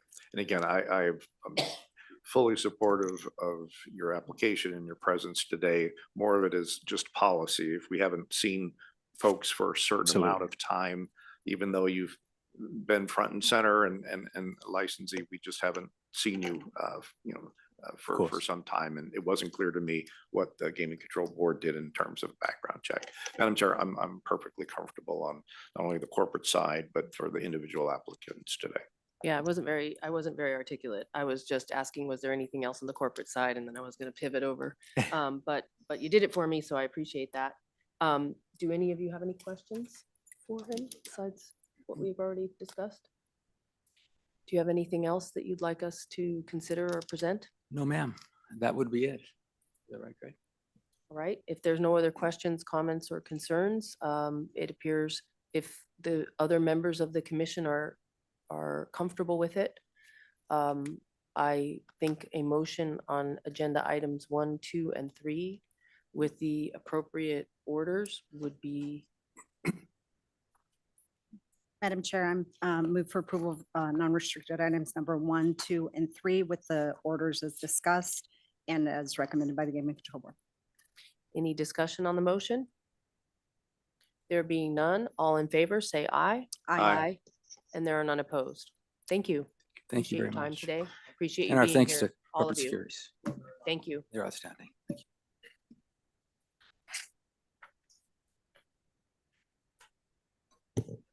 Is she okay? All right, Madam Secretary, that brings us, I believe, to non-restricted number 4. Please read that in. Non-restricted number 4 is the application of Bingo Vote Co. LLC for registration as a holding company and for finding of suitability as general partner of Bingo Ultimate Holdings LP. It is also the applications of Bingo Ultimate Holdings LP for registration as a private investment company, for finding of suitability as sole member and manager of Bingo Intermediate LLC, and for waivers of Nevada Gaming Commission Regulations 15C.010 subsection 1 subsection A and 15C.210 as noted on the agenda. You also have the applications of Bingo Intermedia LLC for registration as an intermediary company and for finding of suitability as sole member and manager of Bingo Parent LLC. It is also the applications of Bingo Parent LLC for registration as an intermediary company, for finding of suitability as sole member and manager of Bingo Holdings One LLC, and to pledge membership interest as noted on the agenda. You also have the applications of Bingo Holdings One LLC for registration as an intermediary company, for finding of suitability as sole shareholder of Bingo Merger Sub Inc. to merge Bingo Merger Sub Inc. into Play AGS Inc. with Play AGS Inc. as the surviving corporation, for finding of suitability as sole shareholder of Play AGS Inc. and to pledge equity securities as noted on the agenda. It is also the application of Bingo Merger Sub Inc. for registration as an intermediary company. You also have the applications of Play AGS Inc. for deregistration as a publicly traded corporation, for registration as an intermediary company, and to pledge equity securities as noted on the agenda. It is also the applications of AP Gaming Inc., AP Gaming Holdings LLC, AP Gaming 2 Inc., AP Gaming Acquisition LLC, and AGS Capital LLC to pledge membership interest as noted on the agenda. You also have the application of AP Gaming 1 LLC to pledge equity securities as noted on the agenda. Lastly, you have the applications of Andrew Weinberg and David Lopez for finding of suitability as sole member, manager, key executive, officer, and/or director as noted on the agenda. The recommendation of the Gaming Control Board is for approval with conditions as noted on the agenda. Morning. Good. I just want to incorporate the disclosure that I made previously to this matter. Okay, the record shall reflect that's been incorporated into the record. Good morning. Good morning, Chair, members of the Commission, Madam Secretary, members of the board. Welcome and congratulations, Chair Dreitzer. For the record, I'm Sonia Vermees from the law firm Brownstein Hyatt Farber Schreck on behalf of these applications. To my right is Andrew Weinberg. He is the founder and CEO of Bright Star Capital Partners, LP. He's also the sole managing member of Bingo VoteCo LLC. That's an entity that is on your agenda for approval today. Christy Lukács should be with us by video conference. There she is. She is the Chief Financial Officer and Chief Compliance Officer for Bright Star. Her application is not before you today, but she's available to discuss and answer any questions regarding compliance or the Bright Star company. Also here from AGS, we have David Lopez, President and CEO, Robert Zeems, Chief Legal Officer, and Brandon Griffith, Chief Compliance Officer. Also here from my team, my partner Frank Schreck and our associate Connor Shea. You should all have received copies of a confidential presentation deck. We went through that deck before the Gaming Control Board, and we are happy to go through that again today, perhaps on a more abbreviated basis. And I see the chair nodding, so we're happy to do that. Hey, we can just go straight to questions. But let us give you a little overview about Bright Star to start, and we'll go from there. Good morning. I'll take you to page 5, and thank you for the opportunity today. I'm the founder and CEO of Bright Star Capital Partners. I'm Andrew Weinberg, and we're excited to become owners of Play AGS. It's a company that's obviously well known to you.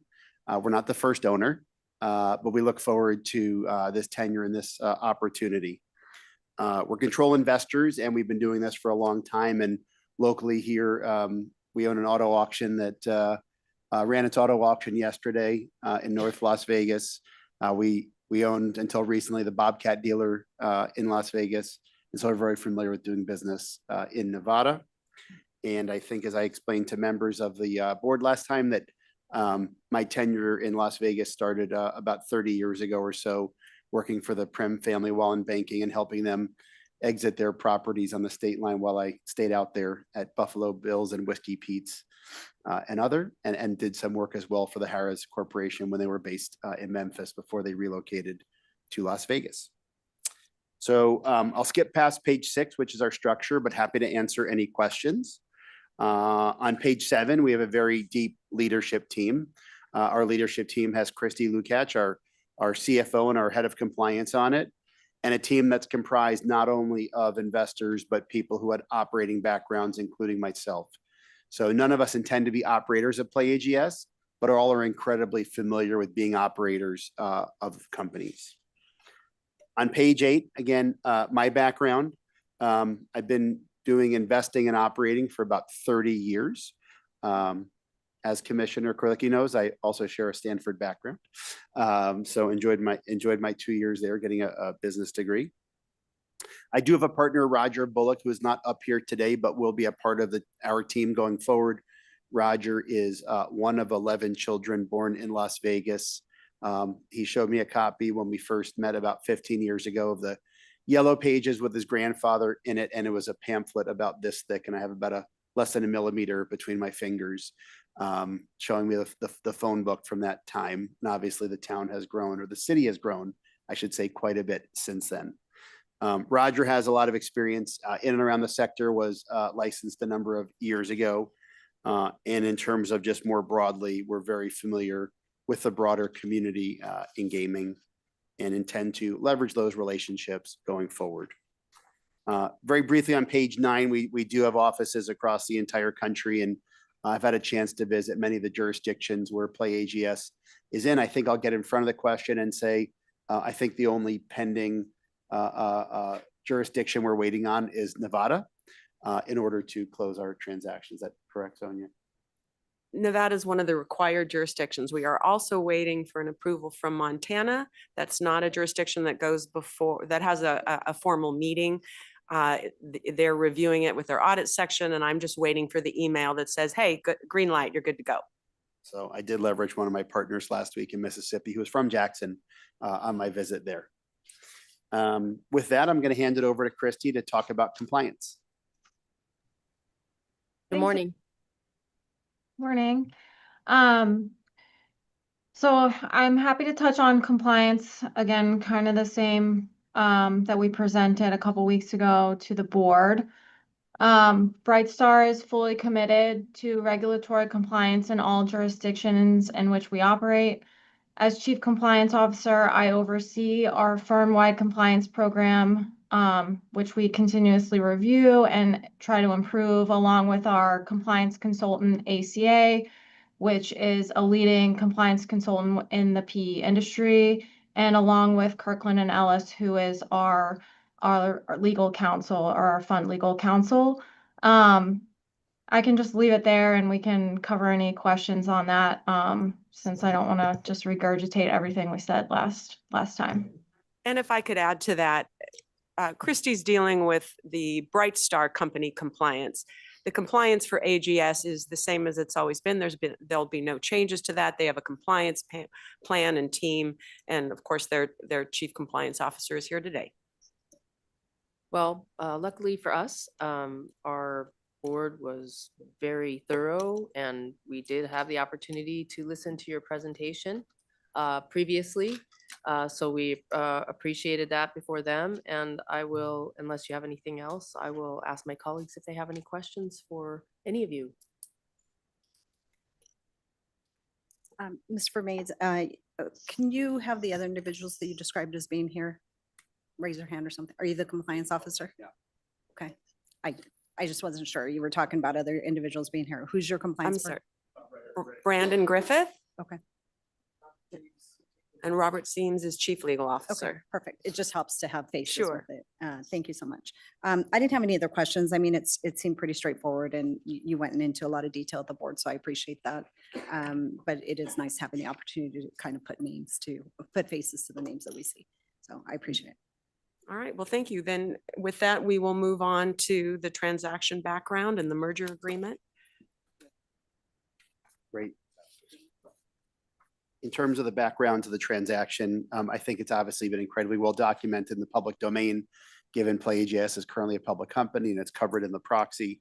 I had a chance to meet David Lopez a couple of years ago and was very encouraged by someone I thought is a great CEO and would continue to be a great CEO, and has really built a well-motivated team that we believe is in growth mode. And we're looking forward to helping David grow the business. We have a history of doing that with our companies. And we think there's a tremendous opportunity in this sector as it continues to evolve to do that. And if I move forward just to the agreement and transaction overview on page 21. So everything's been set in place here in terms of the equity and debt financing. We did complete the debt financing prior to this meeting. So that was a broadly syndicated loan that's was underwritten by a number of banks and then placed with large multi-hundred billion or trillion-dollar asset managers in terms of those holding the debt in the company. So all of that is ready and waiting for closing. And we've put a substantial amount of equity into the investment and have carved out a portion of the upside for the management team, which I think is similar to the prior meeting discussion you just had, with a very similar structure of rewarding the management team broadly for creating value in the business. And we're big believers in that alignment. Thank you. And with that, I'll hand it back to Sonia if there are any questions on the licensing structure. I'll briefly go over that. You just heard with the prior agenda item, you heard a lot about Regulation 15C. That regulation was put into place for private equity firms. They had an appetite to invest in the gaming industry, and the way our regulatory scheme worked, and which requires licensing or registration of every investor, that made it very difficult with how private equity works. So like you've seen before, this is a 15C structure. You have Bingo VoteCo LLC that was created for this transaction that is solely owned and controlled by Andrew, the founder and principal of Brightstar. You have three, if you look on page 23, excuse me, I should have referred you to that chart. You see the three fund entities that are the triangles, and that's where all of the investors hold their economic only, non-voting, limited partnership interests. Those three entities are limited partners in Bingo Aggregator, which is just formed to aggregate the fund investments.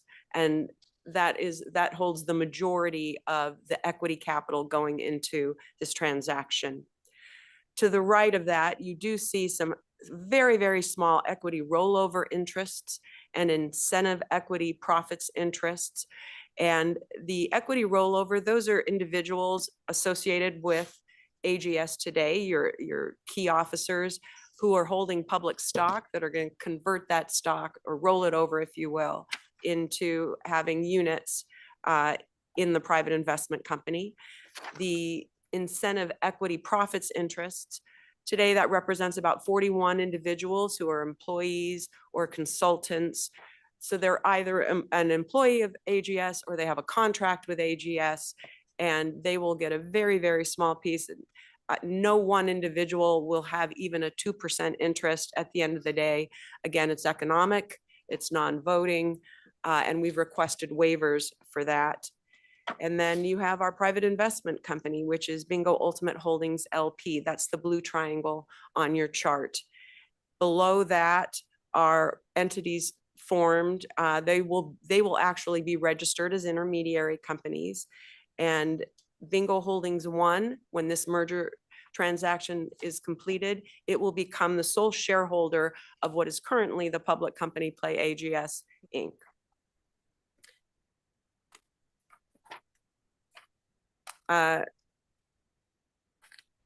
So the applications include all of these various entities as set forth on the agenda.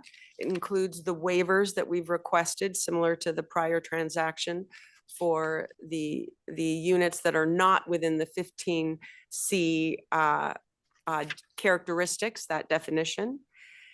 We have also requested standard equity pledges for the financing that Mr. Weinberg discussed. And we also have applied for deed registration of Play AGS as a public company. We've reviewed all the conditions and they are satisfactory. And we've also reviewed the order of deregistration, which is fine. With that, I'll open it up to questions. Commissioner Arcantonis? For the questions. your side? I also don't have any questions. Thank you. Just a little bit. The Vermeer is always a pleasure. And Mr. Weinberg, go Cardinal. It's always nice to see a Stamper guy. I assume there's no one from Berkeley in the C-suite with you. Those No. dirty golden bears we have to keep in a separate pile. Again, appreciate the comments on 15C and thank you. Lots of folks involved, but you and Mr. Schreck. Again, the gate it opened to allow for these kind of opportunities is economy changing. So again, thank you for the vision to do this, and Mr. Weinberg to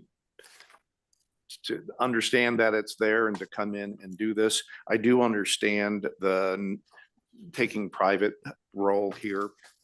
I was recently involved in a transaction where a company went dark, but literally the millions of dollars that are paid to comply with public company statutes and SEC requirements, it's daunting, and it's quarterly, and it's important, and a lot of companies do just fine in accessing those capital markets. But I understand the advantages here that you bring by bringing Play AGS private. So again, good on all of you. I did have questions, and I think Mr. Lopez was talking about it. Mr. Lopez, you don't need to come up, but the jobs, I think I heard there are about 1,000 employees of Play AGS, but maybe 15% or so are in Nevada. Did I hear that correctly? All right. And again, you're here to create value and those kind of things, but you see the majority of those employees continuing, on their way and, staying within the Bright Star family, correct? Yeah, it's our intention. I think David was part of bringing this business back to Nevada, but our intention is to grow the business and actually grow the headcount over time of the business. And Mr. Weinberg, thank you for that. You intend to visit our great state of Nevada on a monthly basis. We're gonna have to work on that.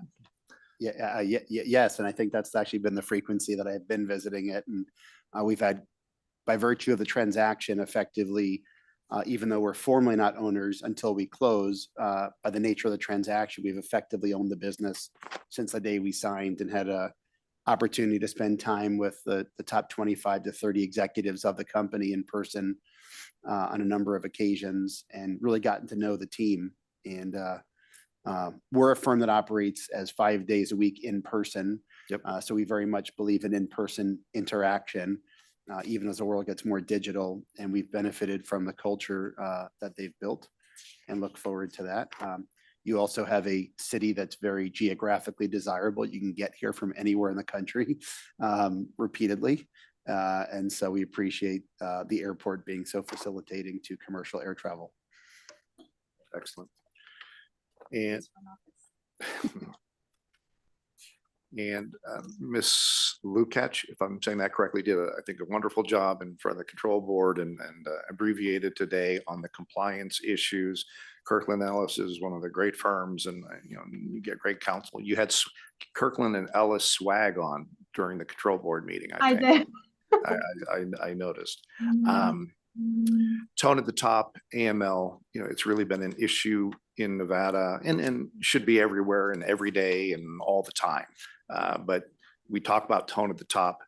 Mr. Weinberg, you are tone, you are the top here. So could you just tell me about AML and your commitment to fulfilling above and beyond all the requirements required in the state of Nevada to fulfill Yes. those obligations? Yes, I am fully committed to operating the highest standard. I've been operating in regulated industries for decades, operating in one of my businesses where I was an operating executive in more than 100 countries, which definitely tests the limits of understanding regulations in every country, and in some cases choosing to exit geographies where we didn't find it was appropriate. So I actually love the fact that in this industry that you hold such a high bar that it only keeps the competition down to those that meet those requirements.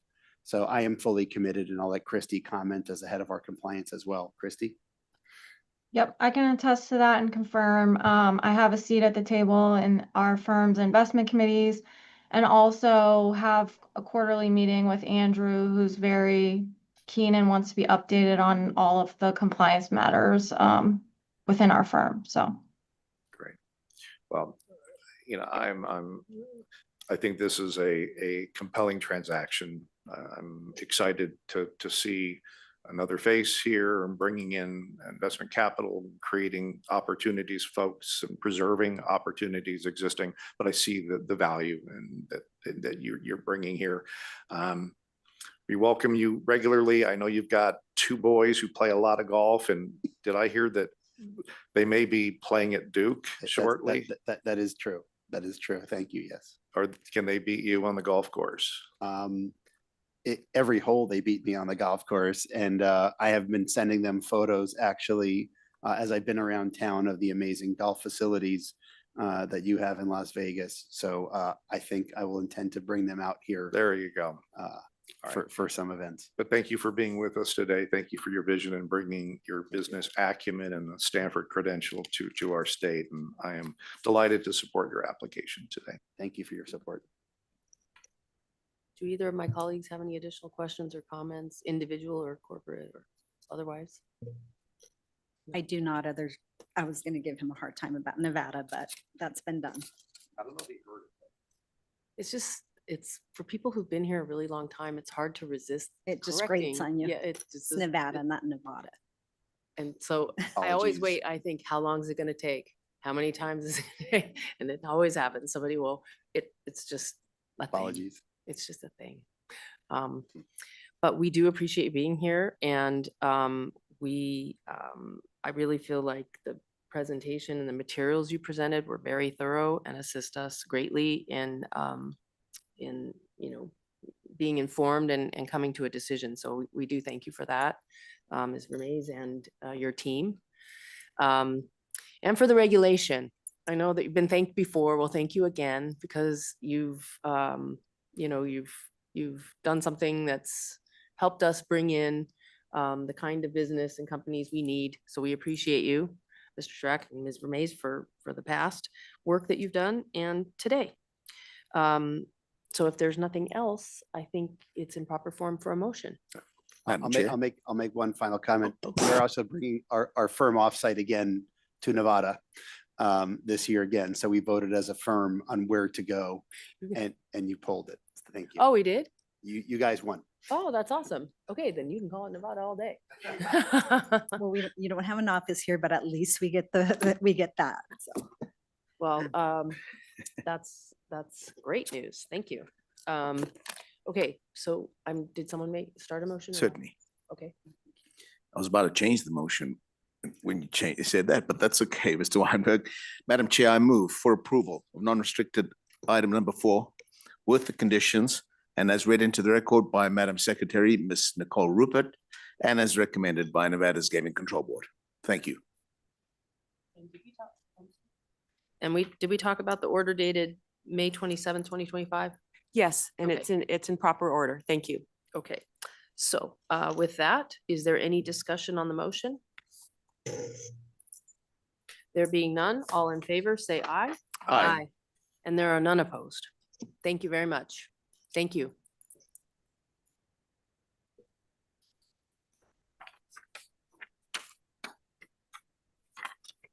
Madam Secretary, could you please read in non-restricted number 6? Non-restricted number 6 is the application of Brian Goldbrandt for finding of suitability as an officer at Wynn Resorts Limited. The recommendation of the Gaming Control Board is for approval. Good morning. Good morning, Chair, members of the commission, members of the board.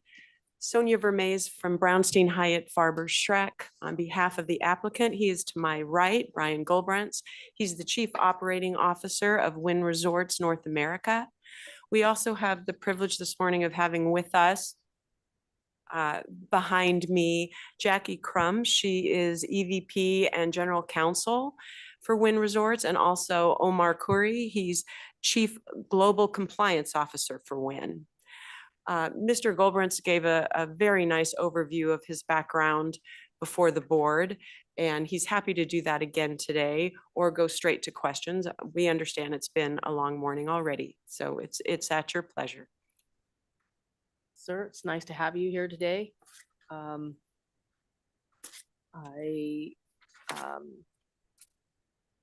wouldn't mind an abbreviated, tell us about yourself kind of moment. Thank you. Good morning, Chair Tagliati, Commissioners, Madam Secretary. First, thank you a lot for allowing me to be here. Quick, brief bio. I've grown up in the restaurant business and the hospitality business. I spent 20 years with the Ritz-Carlton Hotel Company, starting as a server and wound up as Vice President of Global Operations. I was recruited in 2008 to Wynn Las Vegas, or actually Encore Las Vegas, in a non-gaming capacity. Did that for 9 years, then was transferred to Massachusetts to open Encore Boston Harbor. I did that for 4 years. I assumed the role of president in October of 19. Did that for a year and a half, came back here as a transfer to the president role of Wynn Las Vegas and Encore Las Vegas. Did that for a year and a half. And then 2.5 years ago, assumed the responsibility of COO of North America for Wynn Las Vegas, or for Wynn Resorts. Well, we appreciate you giving us an introduction. You know, it is a public meeting and it is recorded, and I'm sure you're about to get, you know, lauded for your, from the ground floor up success in your career. And it's always heartening for us to see that. I know my colleagues, I've worked with them and listened to their comments for years now. And it's really impressive, your history, starting as a server. It's pretty impressive. So that being said, I'm going to open it up if my colleagues have any questions or comments. Certainly. Madam Chair, Mr. Gulbrands, thank you for being here. Good to see you again. Thank you, Ms. Vermees. Of course, you have all members of your outstanding team riding shotgun for you right behind you. And good to see you all as well here.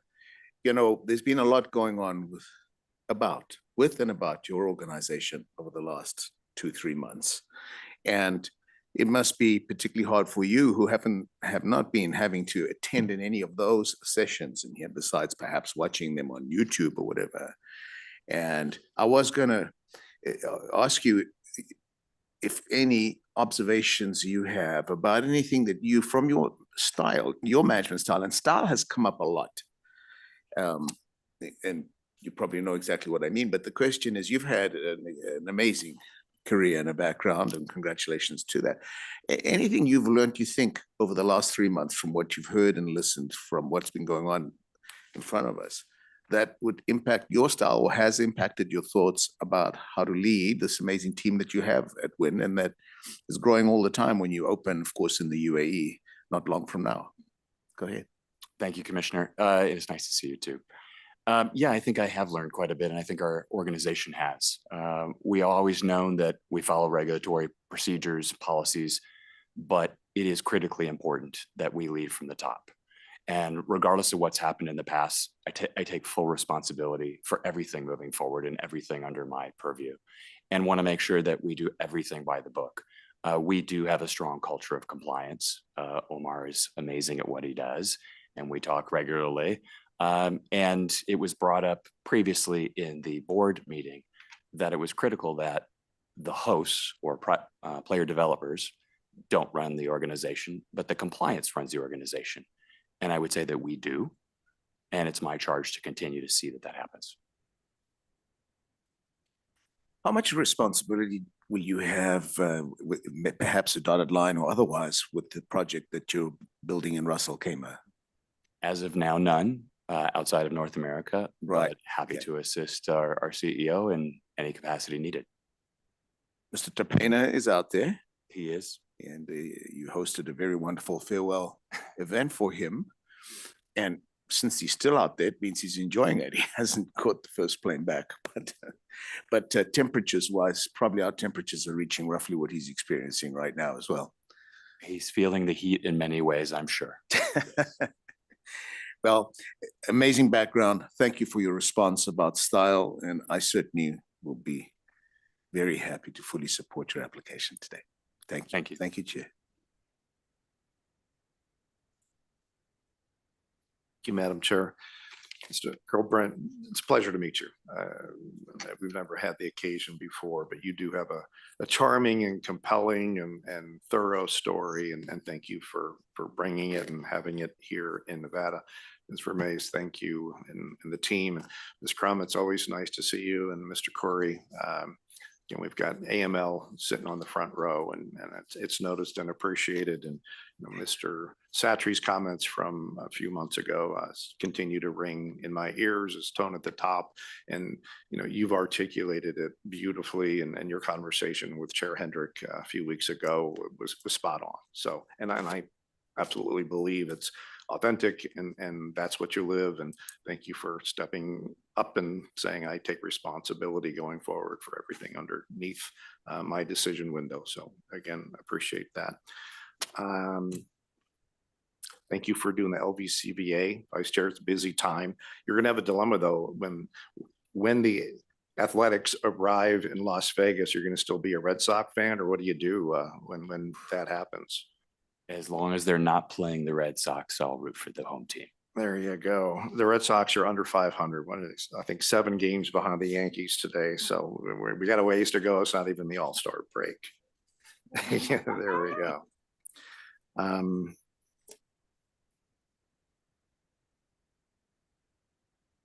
I don't have any other questions. Again, I'm very comfortable with your answers. Again, the Wynn folks, I believe, are of great fortune to have your services, and I will fully support your application today. Thank you, sir. Thank you, sir. Mr. Goldbrands, thank you for being here. I believe you answered this question, but I was a little puzzled just by the titles. During your tenure with Wynn Las Vegas from 2008 to 17, I show that you were a Senior Vice President Operation General Manager. Was that a hotel general manager? Because you indicated it was non-gaming. Hotel operations. And then the second role that I had, I was overseeing hotel operations at Wynn Las Vegas, Encore Las Vegas, and then also had a multitude of departments, things that didn't fit under one division. So I had spa, salon, golf, transportation, horticulture, floral, and so on. Yeah, it was the GM that was throwing me, because generally the property general manager oversees everything. And when I saw that you were Senior Vice President Operations General Manager, and then later Executive Vice President and General Manager, I was puzzled as to how you avoided coming before. Just hotel. Licensing. Okay, just on the hotel side. I didn't have any questions. I mean, obviously, I was satisfied with your responses. We hope you've learned from prior experiences at the Wynn, and your comments indicate that that's the case. And I do appreciate you taking responsibility of things going forward. You have great experience. I'm happy to support your application otherwise. Thank you. Thank you. From my perspective, I don't have any additional questions. At the board meeting, when you talked about, the culture, the emails that you're sending, how important it is that you be connecting with the employees, and that these thoughts be shared on a regular basis with the employees, making that level of comfort for reporting. And I mean, I feel like when I was listening to that, I thought, okay, this is someone who gets it. Gets that we've had some problems in the industry in the past, and what it's going to take going forward. And so I feel comfort in that, and obviously you're qualified and have a very successful career, and I'm sure great things are ahead for you. So I'm going to support your application. If it's appropriate at this time to make a motion. Madam Chair? Yes. Oh, did I interrupt you? Nope, go ahead. Well, Madam Chair, then I move for approval of non-restricted item number 6, as read into the record by Madam Secretary, Ms. Nicole Rupert, and as recommended by Nevada's Gaming Control Board. Thank you. Any discussion on the motion? No. There being none, all in favor, please say aye. Aye. And there are none opposed. Thank you very much. Congratulations. Thank you. Well done. Thank you. Thank you. Okay, at this time, we've been going for about 2 hours. We're going to take a comfort break for 10 minutes. It's 11:55. Do you think 12:05 would be sufficient for? Okay, yes, we'll return at 12:05. Thank you.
It's hard to change because it's where you stay.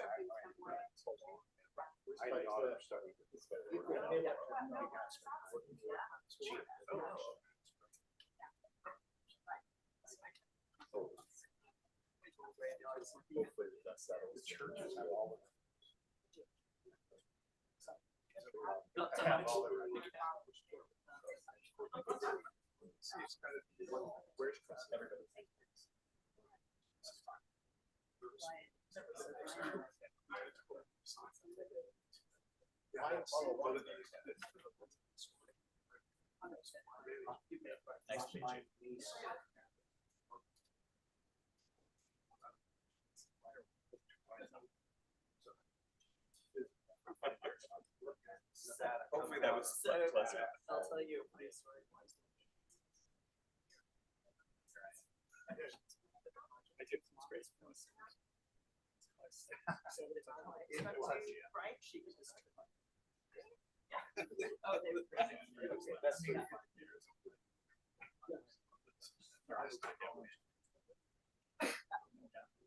Yeah.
Okay, we are back on the record. And the record should reflect, Madam Secretary, that we should, I believe, be on non-restricted number 7, correct? Correct. So if at this time you could read into the record non-restricted number 7, thank you. Non-restricted number 7 are the applications of Peppermill Casinos, Inc. and Wendover Casinos, Inc. for a transfer of interest as noted on the agenda. It is also the application of Sandra Cino for finding of suitability as a beneficiary as noted on the agenda, and the applications of Sandra Cino and Albert D. Cino Jr., 1999 Living Trust 2 for licensure as a shareholder as noted on the agenda. The recommendation of the Gaming Control Board is for approval. Welcome back. Thank you, Madam Chair, members of the commission, Madam Secretary. First of all, thank you, Madam Chair, for waiving the appearance of Mr. and Mrs. Cino for this. I'm pleased to report today that there's light at the end of the tunnel. The judge finally ruled in the trust case on May 14th, 2025. And in her ruling, she denied A3 and David's request to replace the trustee.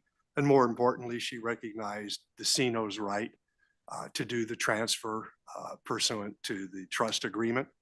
The only restriction on her ruling was that they had to determine the equivalent value not only of the actual property that would be substituted, but also the value of the shares of the stock that were going to be transferred. She stayed her ruling until and ordered the parties to go to mediation. And I'll get into that in a second. But importantly, in her ruling, she said that if the parties didn't resolve the issues of valuation in the mediation, she was going to lift her stay and that the Cinos would be allowed to make the transfer no later than September 19th, 2025. And the issue of valuation would go back into court and they would argue with that. But at that point, from September 19th, 2025, the state of Nevada doesn't really have any involvement or any concern, should have any concern with respect to what's going on in California. Well, we appreciate having a copy of the court's order, which is pretty detailed and lays out, you know, the reasoning and the decision that you just succinctly summarized for us, which we appreciate. Do any of my colleagues have any questions or comments? None. Okay. And so September 19th. That's the job. If you'd like, just very briefly, the mediation itself that's been ordered. They had a first meeting at which time they agreed to allow the appraisers selected by each party to receive the same type of information. They've received that information. Their appraisal reports are going to be due July 15th. The next scheduled mediation is July 30th, at which time we hope there's some resolution. But like I indicated, if there's no resolution by the 19th, the substitution is going to occur. Okay. Well, you know how these valuations go. I wish the parties the best for the potential success of mediation. These valuations can be tricky, right? Because then you're back in litigating for months on end on those. But maybe it will be successful and that would be great. So we're certainly at least I have my fingers crossed for them to be successful there and have a resolution, but it sounds like it's going to happen one way or another. Yeah, that will happen. And by the 19th, both the commission, the board, and myself will not have any more involvement in the trust litigation. I might add to what I said is that Mr. Cino has submitted to his son a global resolution proposal. He has until July 7th to either accept it or it expires. So they're at least trying to move forward on all other fronts too. Well, that's good to hear. Thank you. And since there are no questions or comments, perhaps one of you has a motion.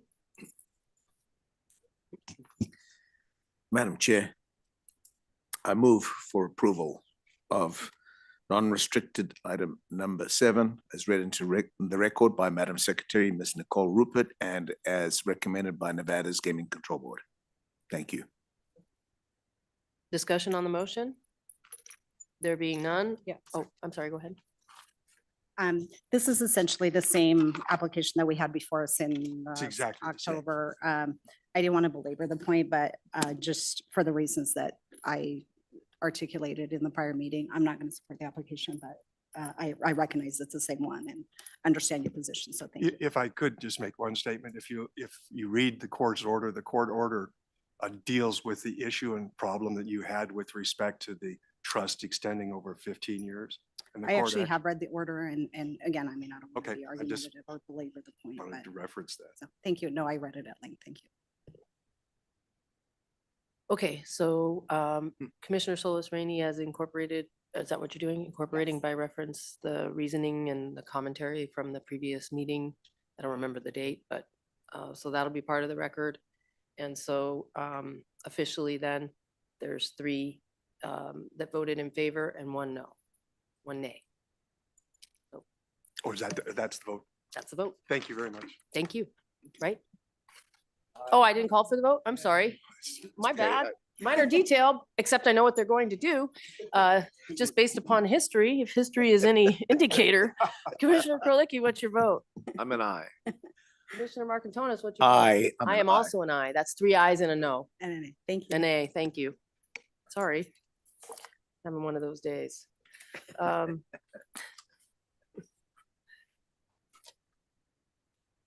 Madam Secretary, if you could please read in non-restricted number 8. Non-restricted number 8 are the applications of Olympia Gaming CRS Sparks LLC, Olympia LB LLC, and Carson Gaming LLC for a transfer of interest is noted on the agenda. It is also the application of Rodney Goet for licensure as a key executive as noted on the agenda, and the application of Carson Gaming LLC for licensure as a manager as noted on the agenda. The recommendation of the Gaming Control Board is for approval.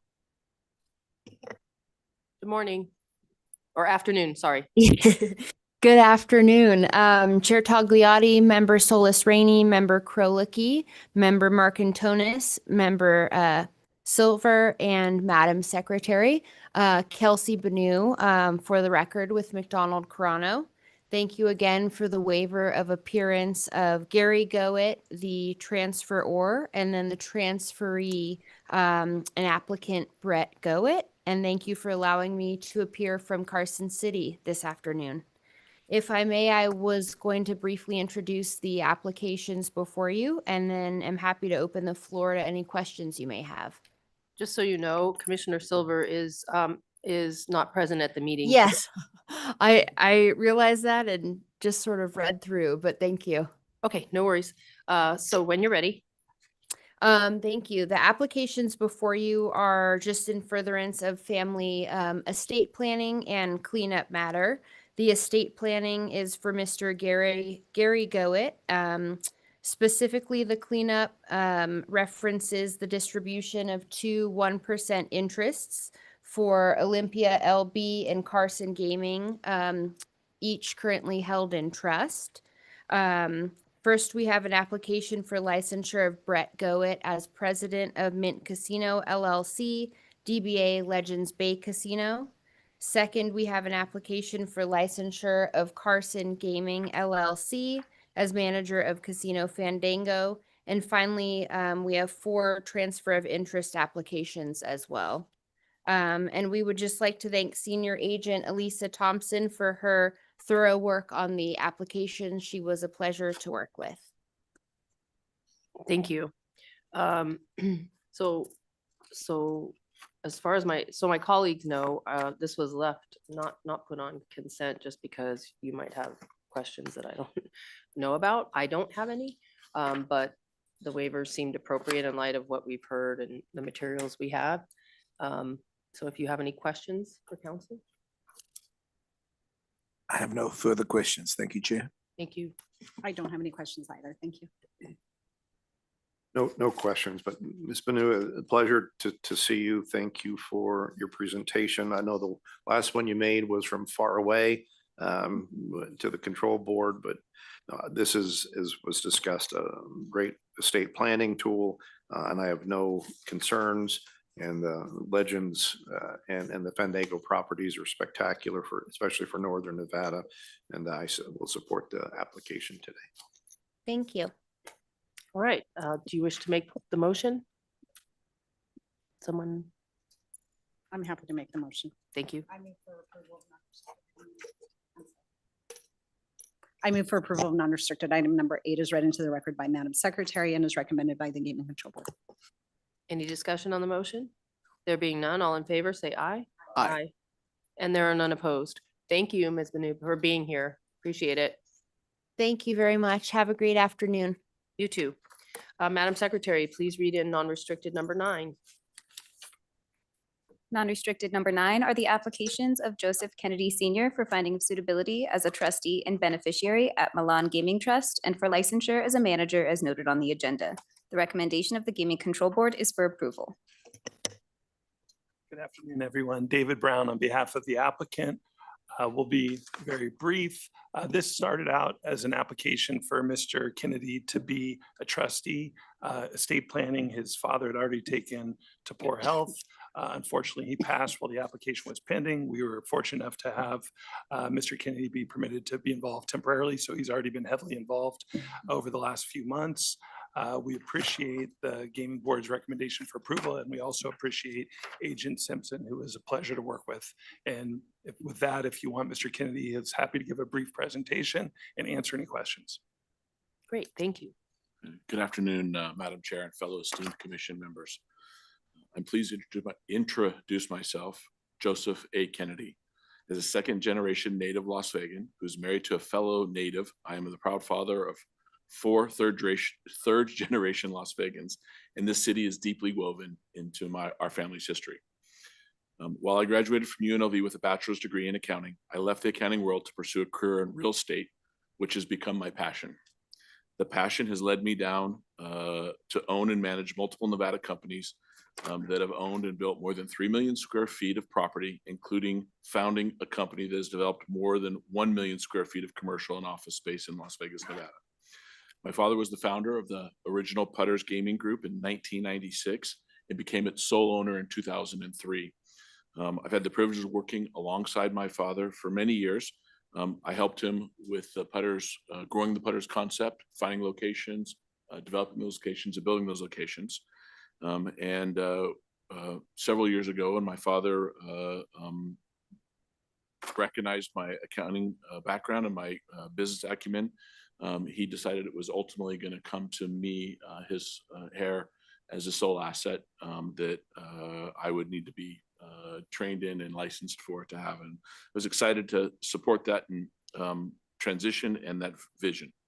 That transition came much more quickly than we anticipated. Sadly, we lost Dad, as David said. I assumed the managerial responsibilities shortly after his death in September with the temporary approval from this and the other board. And thank you so much for that approval. Beyond introducing myself, I want to take a moment to express my sincere appreciation. First, I extend my gratitude to your staff and agents that I work with, especially my agent, Serenity Simpson, who was very, very helpful and guided me through this process. Every time we had a question, a comment, or a challenge, they were respectful, communicative, and helped us work through that issue. The dedication throughout this in-depth and lengthy process has been truly commendable, and I am grateful to have collaborated with them. Second, I thank you for your time and consideration to my application, and I stand ready here to answer any questions you may have. I think we may have had kids that went to school together. Absolutely, we did, Jen. How's he doing? He's doing great. He's at SMU today. Oh. Well, he's at home today, but Right. he's at SMU Right. currently in his life. Well, that's very exciting. Well, thank you for being here today. I am going to open it up to my colleagues for questions or comments. A comment. And Ms. Brown, always a pleasure to see you. Mr. Kennedy, thank you for being here and what you've done. And you said your family has been part of the fabric of Southern Nevada for many years. I think they built much of the fabric of Southern Nevada over the decades. They've been, your family's been extraordinary in their service and their generosity and their vision, the tenacity, and they've just helped build this state in wonderful ways, and you're a part of it. So I welcome your application today. I'm sorry about the loss of your father. What a great generation all of those Tiverty men were. But I'm fully supportive of your application and proud to do so today. Thank you, Commissioner. Commissioner Souls Rainey. Thank you. Thank you for being here, Mr. Kennedy. I would just echo the same appreciation for your family. I mean, for as long as I've been in town, I think we moved here in 1973. I mean, your family was always involved in some building project or some community activity or other. So I appreciate your family's history and your role in it, and appreciate the fact that, you're bringing a new generation into the fold. I also wanted to echo the condolences on the loss of your father, but I have no issues with the application, and I'm happy to support it. Commissioner Marcantonis. Sad circumstances that put us here, but I agree with everything my colleagues have said, and I too will be supporting your application today, Mr. Kennedy, Mr. Brown. Thank you, Chair. Thank you, Commissioner. Yes, my condolences as well. What I would say is I through my, my kid, I know that, your family future is bright. That I know. So congratulations to you and your family and your success. And I absolutely support this application.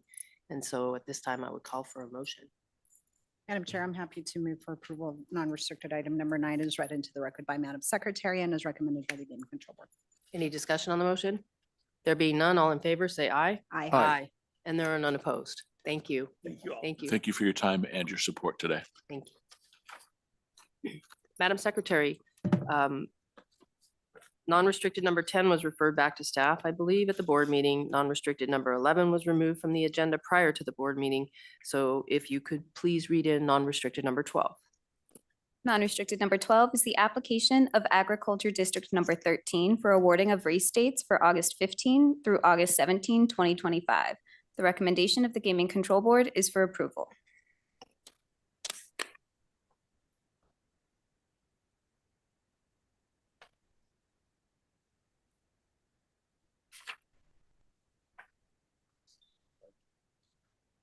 Hi there. Hi there. Can you hear us? I can. Good afternoon. Good afternoon. Thank you for being here. Absolutely my pleasure.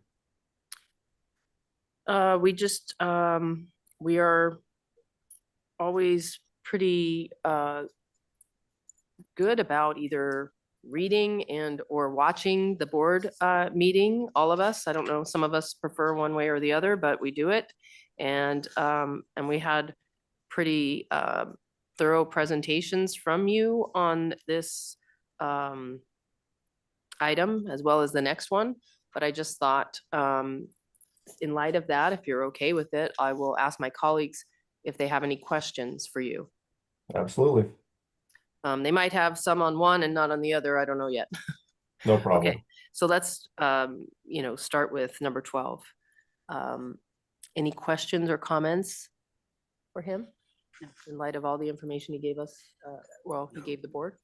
Madam Chair, if I might, Supervisor Olson, always a pleasure to see you. Do you live in Elko, correct?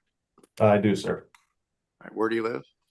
In Elko, Spring Creek, but that's like Henderson in Las Vegas. The other high school now, and you've got a good view of the Ruby Mountains, I suspect. Is that correct? Absolutely. You're a spoiled man. Appreciate all that you do, and you do it in God's country. I was very comfortable on the Ely item number 12. Always sorry to see horses needing to be euthanized, but despite that tragedy, it was a tremendous success. Someone who spent decades bouncing around rural Nevada for my previous job obligations, it is always a pleasure to be out there around the Labor Day weekends or in August to enjoy the racing. You know, I had more, not questions, but just comments, and I think Chair Hendrick did much of it on the Elko, you know, the drug issues that happened in Elko. But for as far as Ely is concerned, none of those drug issues were present, correct? That's correct, sir. All right, I'm fully supportive of item number 12. Any other questions or comments? All right, there being none, does one of my colleagues have a motion? Madam Chair, I'll move for approval of non-restricted item number 12 as read into the record by Madam Secretary and is recommended by the Gaming Control Board. Any discussion on the motion? There being none, all in favor, say aye. Aye. And there are none opposed. All right, we're going to go to the next non-restricted agenda item number 13. Non-restricted number 13 is the application of the Elko County Fair Board for awarding of race dates for August 22nd through September 1st, 2025. The recommendation of the Gaming Control Board is for approval. Would you mind just stating your appearance for the record on this item? Absolutely. Supervisor Andrew Olson, Nevada Gaming Control Board. All right, thank you for being here again on this item. You made a pretty thorough presentation and went through all of the issues, but I appreciate you being here for questions in case anybody has any. And so I would open it up to my colleagues. Any questions about the Elko races? Madam Chair. Yes. Supervisor Olson, thank you again. So I've already mentioned the drug issues that seem to be highly present last year in Elko. It's an incredible tradition. I think it's over 100 years now, but out of 50 races over the weekend, 8 horses tested positive. I know Mr. Castillo, one of the trainers, has been banned. It still seems to me the punishments that are available to the board, the racing board, and to this commission are limited given the stakes and you know the damage to the animals and you know potentially to their death. I know we didn't lose any last year, but you know what do we do? And how do we?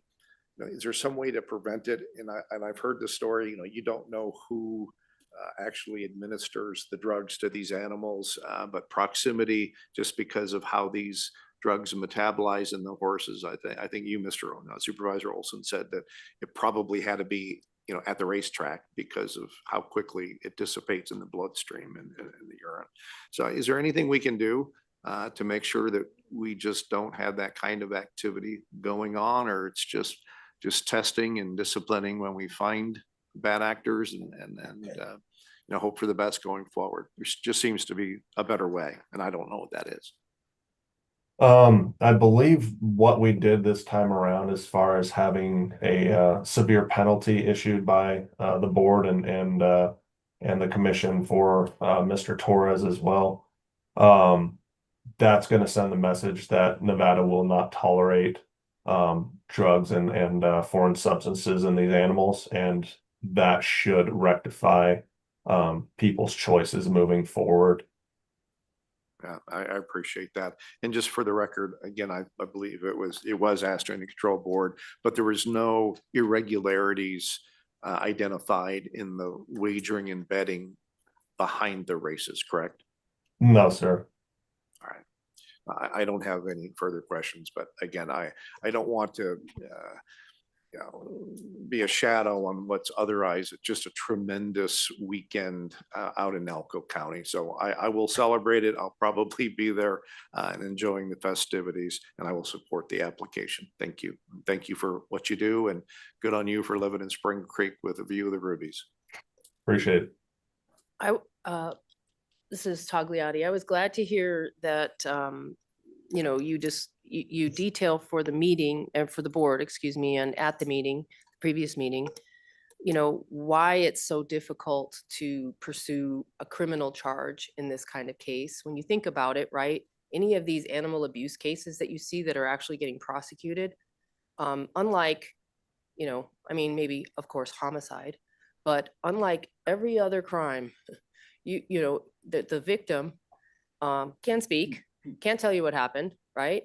And so when you're seeing animal abuse with the dog and, that's thrown in the trash, or a horse that's given drugs, if you don't have some kind of evidence that is either video or some physical evidence or some eyewitness, it's so hard because the standard is so high, right? The burden of proof. So Absolutely. I'm really glad you made that record, because I wouldn't want people to think that, I mean, obviously no one thinks from your presentation that you think that you wouldn't pursue it if there were evidence. But I think the board would encourage that, the commission would encourage that, but it's just not there. It's just not there, able to do. And so I appreciated that record that you made. I understand the challenges there. And I think I also really appreciated, I don't know how you all felt about, the details about the testing. It was very helpful to me. I've been doing this now, 4 years, and I learned something each year about the racing. So So do I. I know. I'm going to make it there. I'm telling you, I'm going to make it. So thank you very much for being here. Do you have any questions or comments? Questions? No. If I may, Chair, responding a little bit to my fellow Commissioner Kralicki, and I've been around horses since I was 12, and as an owner as well of thoroughbreds, which I have been involved at for many years going back. So the proof has always come in exactly how these cases, how the discipline is handed out. And I think, as you've said, and as the commission and the Gaming Control Board ruled, a very stiff punishment, whether it's banned from racing or hundreds of thousands or $100,000 or whatever it is a very big message. And it's not just in Elko and out in the, this has happened with the top trainers in the United States. Some of you will recollect the trainer of the Kentucky Derby winner, perhaps 3 years ago, Bob Baffert, was suspended. Nobody can have an excuse for this type of behavior, and I certainly will have no tolerance for any future. I'd just get even more worked up for any future cases that if they ever come in front of us. I agree with the chair about, you're talking about defenseless animals, but it's also, you're talking about greed and unscrupulous people who will participate in this kind of things, and I will have no mercy in future. Thank you, Chair. I had to get it off my chest. Thank you, sir. Thank you. Any other discussion or questions? Does anyone have a motion? Madam Chair, I move for approval of non-restricted item number 13 is read into the record by Madam Secretary and is recommended by the Gaming Control Board. Any discussion on the motion? There being none, all in favor, say aye. Aye. Aye. And there are none opposed. Thank you very much for being here again. We appreciate your patience while we got to your items. Thanks. My pleasure. Thank you. Madam Secretary, could you please read in the next non-restricted item? Non-restricted number 14 is the application of Matthew Galante for licensure as a key employee at Nevada Restaurant Services, Inc. The recommendation of the Gaming Control Board is for denial.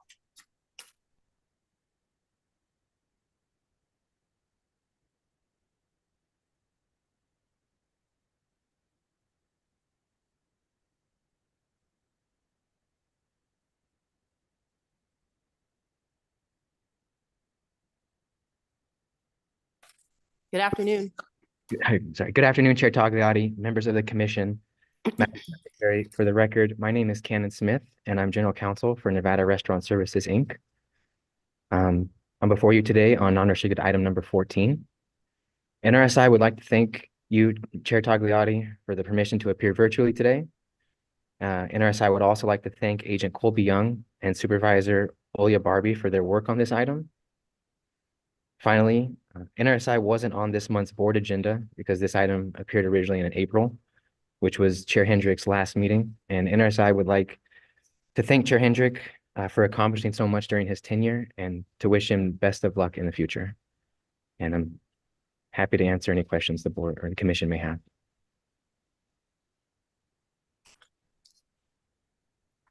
Thank you. I'll open it up to my colleagues. Is Mr. Galante here? Mr. Smith, do you have it, I believe, you're the only appearance today, correct? That's what you stated earlier, because I'm the only appearance on behalf of NRSI. But as it was, I mean, at the board meeting, as it was stated, we originally requested withdrawal of this application because Mr. Galante is not employed by the company anymore. So I'm not here representing Mr. Galante, just Nevada Correct. Restaurant Services, Inc. correct. So, and you don't have contact with that. That's individual. correct. So this is it. Yeah, I just left it on because what if he wanted to come? So he was notified. We may need perhaps a record of how he was notified. Mr. Galante had requested a continuation back in April, and he was told at that time that his item would be heard on the June 2025 agenda. And an email was sent to him this Monday at 8:23 a.m., letting him know the time and place of this meeting and that his item would be heard today. So this was moved, if you'll recall, at his request. He submitted a request in advance the last time this matter was on the agenda. And as a courtesy, I approved that in advance of the meeting, and it was moved to today's date at his request, and now he's not here. So I feel pretty comfortable that we accommodated him. We gave him the amount of time, and if I recall correctly, was for the purposes of consulting with counsel. Was that, am I recollecting that correctly? Correct. Right, so that was April, May, June, that's 60 days. And so I got no further inquiry. He certainly knows how to request an extension. If he had had some issues where he needed additional time for financial reasons, or the attorney wasn't available that he had hired, or anything like that, we've heard nothing. Correct, Madam Secretary? Correct. So I'm comfortable moving forward with that record. Is that a sufficient record? Thank you. So at this time, I guess I would ask, do any one of you have a motion or that we could discuss? Just a or- clarification, because the Gaming Control Board, there was a split vote, if you will, which was interesting. So the two Gaming Control Board members behind me, Judge Assad, Board Member Sendall, felt that even though the investigation had not been completed by the Gaming Control Board, the likelihood of overcoming those issues was de minimis, and that's why they supported the request to withdraw. Just out of principle, I think Chair Hendrick said because the investigation was incomplete, he felt that You mean denial? denial, You said request to withdraw. Two different things. a denial Okay. of the request. Okay, all right. But I just want to, it's important because I think Chair Hendrick's comments were, he was just uncomfortable, even though he felt that the ability to overcome the doubts that were created by the record, the fact that the investigation had not been completed, that, that's why he voted in opposition to the motion. But thinking about that hard, I understand the principle, but I believe if the motion had gone the other way, Mr. Smith, your firm would be on the hook for the cost of a continued investigation, even though the employee was terminated. Is that correct? That is what Chair Hendrick stated, yes. But there'd be continued cost. If the investigation were to have continued, who bears that expense? The licensee, us, the You. Nevada Restaurant Services would have been paying for the rest of that investigation. And I guess that's where I'm getting to. I think that is unfair given the situation. So I will be supporting the recommendation from the control board today. So I guess what I would say is, we also have the benefit of the passage of time and continued non-appearance. So I can only imagine what it would be like to try to continue to do an investigation with someone who doesn't show up, doesn't answer questions, and isn't participating.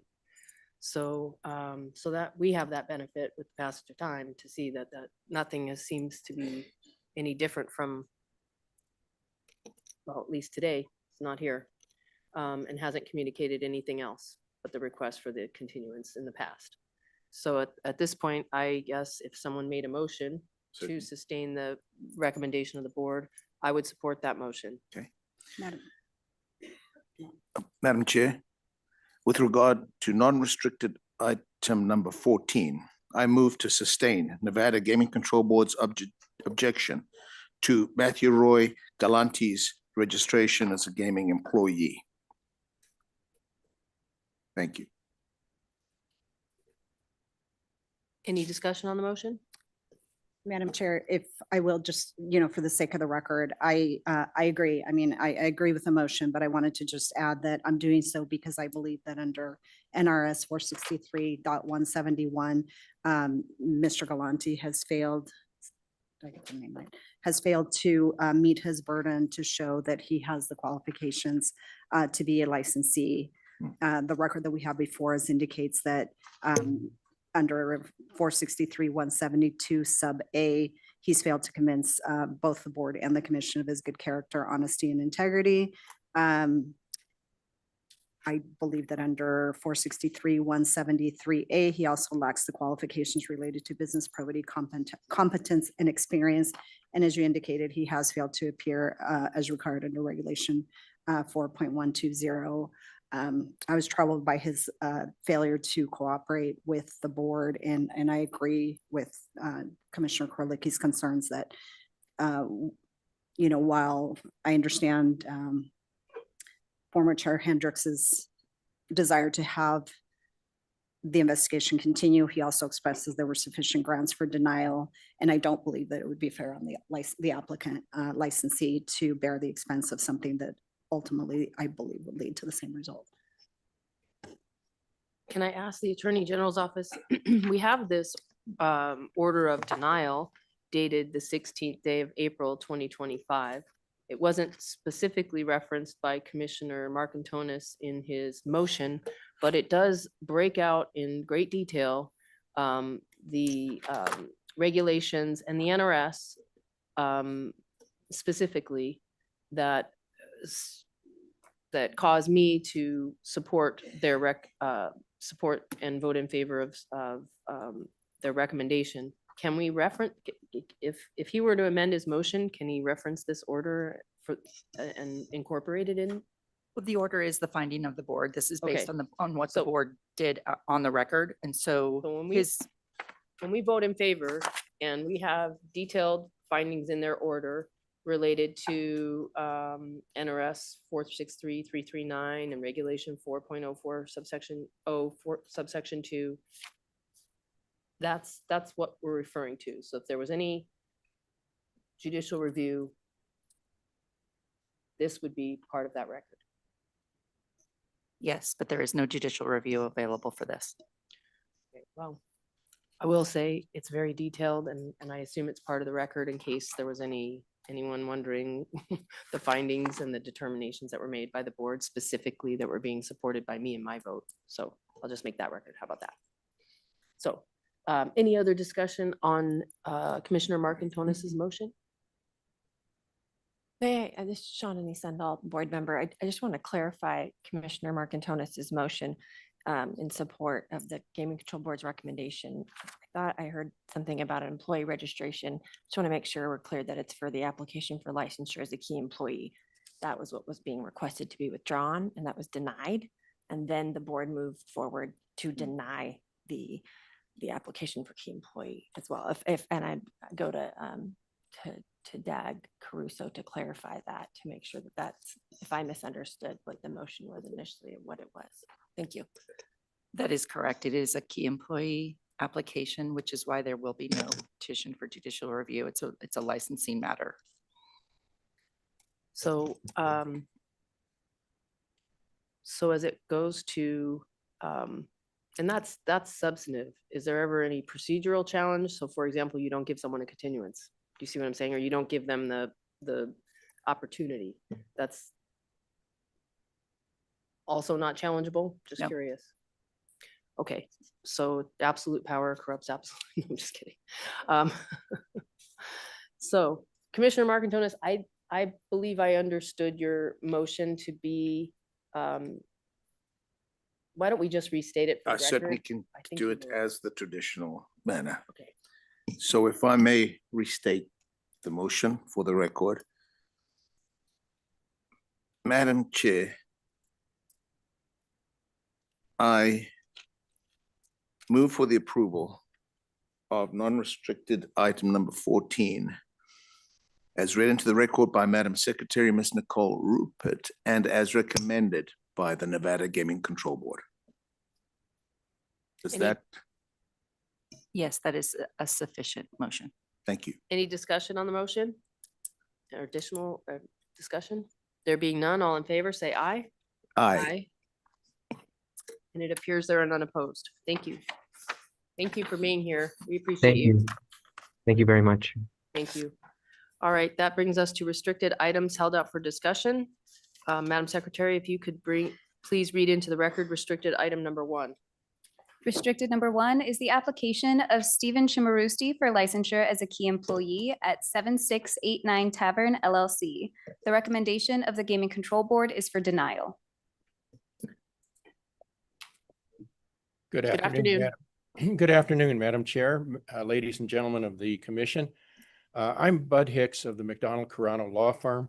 We represent 7689 Tavern LLC, which does business as the Parlor. We do not represent Mr. Chimaruski. Your records in the prior transcript show that Mr. Chimaruski was a former part owner of the company and was the on-site general manager for the operations. But through a series of events, again, which are spelled out in earlier transcripts in your reports, his employment as general manager was terminated effective December 1st, 2023. And the company, other than cleaning up the provisions of the former agreement with Mr. Chimaruski, whereby his membership interests were redeemed and canceled by the company. That was all completed. You had a hearing in April of this year. That was the purpose of that hearing, was to get the approval to complete that redemption and cancellation. It was done immediately after the meeting. We've had no contact with Mr. Chimaruski since 2023, but he did have an attorney involved for a period of time. We've had some communications with him. On behalf of my client, the 7689 Tavern, we have no objection to the procedure followed by the board at the hearing, and I'm here to answer any questions that I can about that incident and the need for cleaning up this final item. Thank you. At this time, I'm just going to ask Madam Secretary if Mr. Chimarusti had notice of this hearing. He did, right? Mr. Chimarusti was notified by investigations, the dates of the meetings, and that he was required to attend. Thank you. And with that said, do any of my colleagues have any questions or comments? Does anyone have a motion? Madam Chair, I'm happy to make a motion. On restricted item number 1, I move to deny the application for licensure as a key employee, the request to withdraw the application and to affirm, and I move to affirm the board's recommendation to deny his application. Any discussion on the motion? There being none, all in favor, say aye. Aye. And there are none opposed. Thank you, Mr. Hicks, for being here today, or, and appearing and kind of following this through to the end and being an information source for us. Thank you. Thank you, Madam Chair, and thank you for permitting me to do this by video from Carson City. Much appreciated. Thank you. Thank you. Madam Secretary, restricted 2 was continued to a future meeting. And so at the board meeting, so if you could read in restricted number 3. Restricted number 3 is the application of Tazo Inc. doing business as Gus's Open Pit Barbecue for a restricted gaming license, and the application of John Cheney for licensure as an officer, director, and shareholder as noted on the agenda. The recommendation of the Gaming Control Board is for approval with conditions as noted on the agenda. Good afternoon. Good afternoon, Madam Chair, members of the commission, Madam Secretary. For the record, Adriana Guzman Freilake, and I'm here with my client, Mr. John Cheney. We don't have a presentation for you, but we do want to thank you for having us appear by video conference. But we are here to answer any questions that you may have, and I'll let Mr. Cheney tell you all about his brand new beautiful bar. We'd like to hear about it, those of us that are not in the area. There you go. All right, so I have this barbecue restaurant that I opened in 2014, and I had some dead space in it, so I created a pretty fancy cocktail lounge with craft cocktails and couches and a baby grand piano, and we're gonna the plan is to put in 15 games that were allowed and go from there. Thank you. I'm just going to ask Commissioner Kralicki if he has any questions. Mr. Cheney's a man of few words. It's a pleasure to see you as a fellow Lake Tahoe resident. I know your property. You're right next to the Rayleighs. Yeah. Great food. And this is inside ballpark stuff, but for those in Southern Nevada, the Hyatt is doing a massive remodel down at the Lone Eagle Grill. Raised it in a day. It was a spectacular building. Many of us grieve its loss, but your business must be booming because the folks who would normally be going down towards the lake are going up towards Highway 28 and your establishment, I hope. But are you seeing additional foot traffic because the Lone Eagle Grill is shut down? Yeah, and I also own Big Water Grill up on the hill. And the Big Water Grill. They're very, for Incline Village, there really aren't many options. I'm at the South Shore, so I have more options, but it's extraordinary. No, I'm, you've had quite the odyssey with this story. I think you said you owned it, for a long time and sold it in 2014, but you ended up getting it back in 2021. And you're just making it a wonderful operation. And I'm sure all of the folks in Incline Village are, particularly those who love barbecue like I do, are ecstatic that you've made such a success and have expanded and done the things. I appreciate the conversation you had with the control board about access for minors and how it's set up and, a separate level. So I think that record is complete and I'm thrilled and, for the sake of barbecue, in full support of your application today, sir. Thank you. Excuse me, Commissioner Marcantonis, Commissioner Solis Rainey, do you have any other questions or comments? Just one follow-up, if I may. You had mentioned that the school, I want to confirm, the school that was in the vicinity has closed. Correct. Okay, so there is no access, and the church is in full support of what you're doing over there? Barbecue. The barbecue. Yeah, we sent emails and got responses. And okay, okay, so you have emails confirmations back from them? Correct. And Heather, our agent, is. I just wanted to know if those two conditions were confirmed. So thank you. I don't have any further questions than that. Thank you, Chair. Okay, well, I also didn't have any questions. Thank you. Thank you. At this time, I think there were questions answered about, entrances and locations and things that satisfied me. So I don't have any additional questions. At this time, I would ask if one of my colleagues has a motion. Oh, you're not on. I move for approval of restricted item number 3 is read into the record by Madam Secretary and is recommended by the Game Control Board. Any discussion on the motion? There being none, all in favor, say aye. Aye. Aye. And there are none opposed. Thank you. Thank you. Thank you. Thank you. All right, Madam Secretary, for Ms. Vermey's edification, we're going to read in restricted 5 and 6 together, and we're going to vote together, and we're going to talk about them together. Restricted number 5 are the applications of Simone Gaming Inc. doing business at Petro El Dorado Pass for a restricted gaming license and for a waiver of the requirement of Nevada Gaming Commission Regulation 3.015, subsection 3, subsection B, that no more than 7 slot machines are operated at a convenience store, and request Nevada Gaming Commission approval to operate a maximum of 15 slot machines at the location. The recommendation of the Gaming Control Board is for approval with conditions as noted on the agenda. Restricted number 6 are the applications of Simone Gaming, Inc., doing business at TA Express El Dorado Pass for a restricted gaming license and for a waiver of the requirement of Nevada Gaming Commission Regulation 3.015, subsection 3, subsection B, that no more than 7 slot machines are operated at a convenience store, and request Nevada Gaming Commission approval to operate a maximum of 15 slot machines at that location. The recommendation of the Gaming Control Board is for approval with conditions as noted on the agenda. Good afternoon. Thank you for your patience and being here today. Good afternoon, Chair, Commissioners, Madam Secretary, members of the board.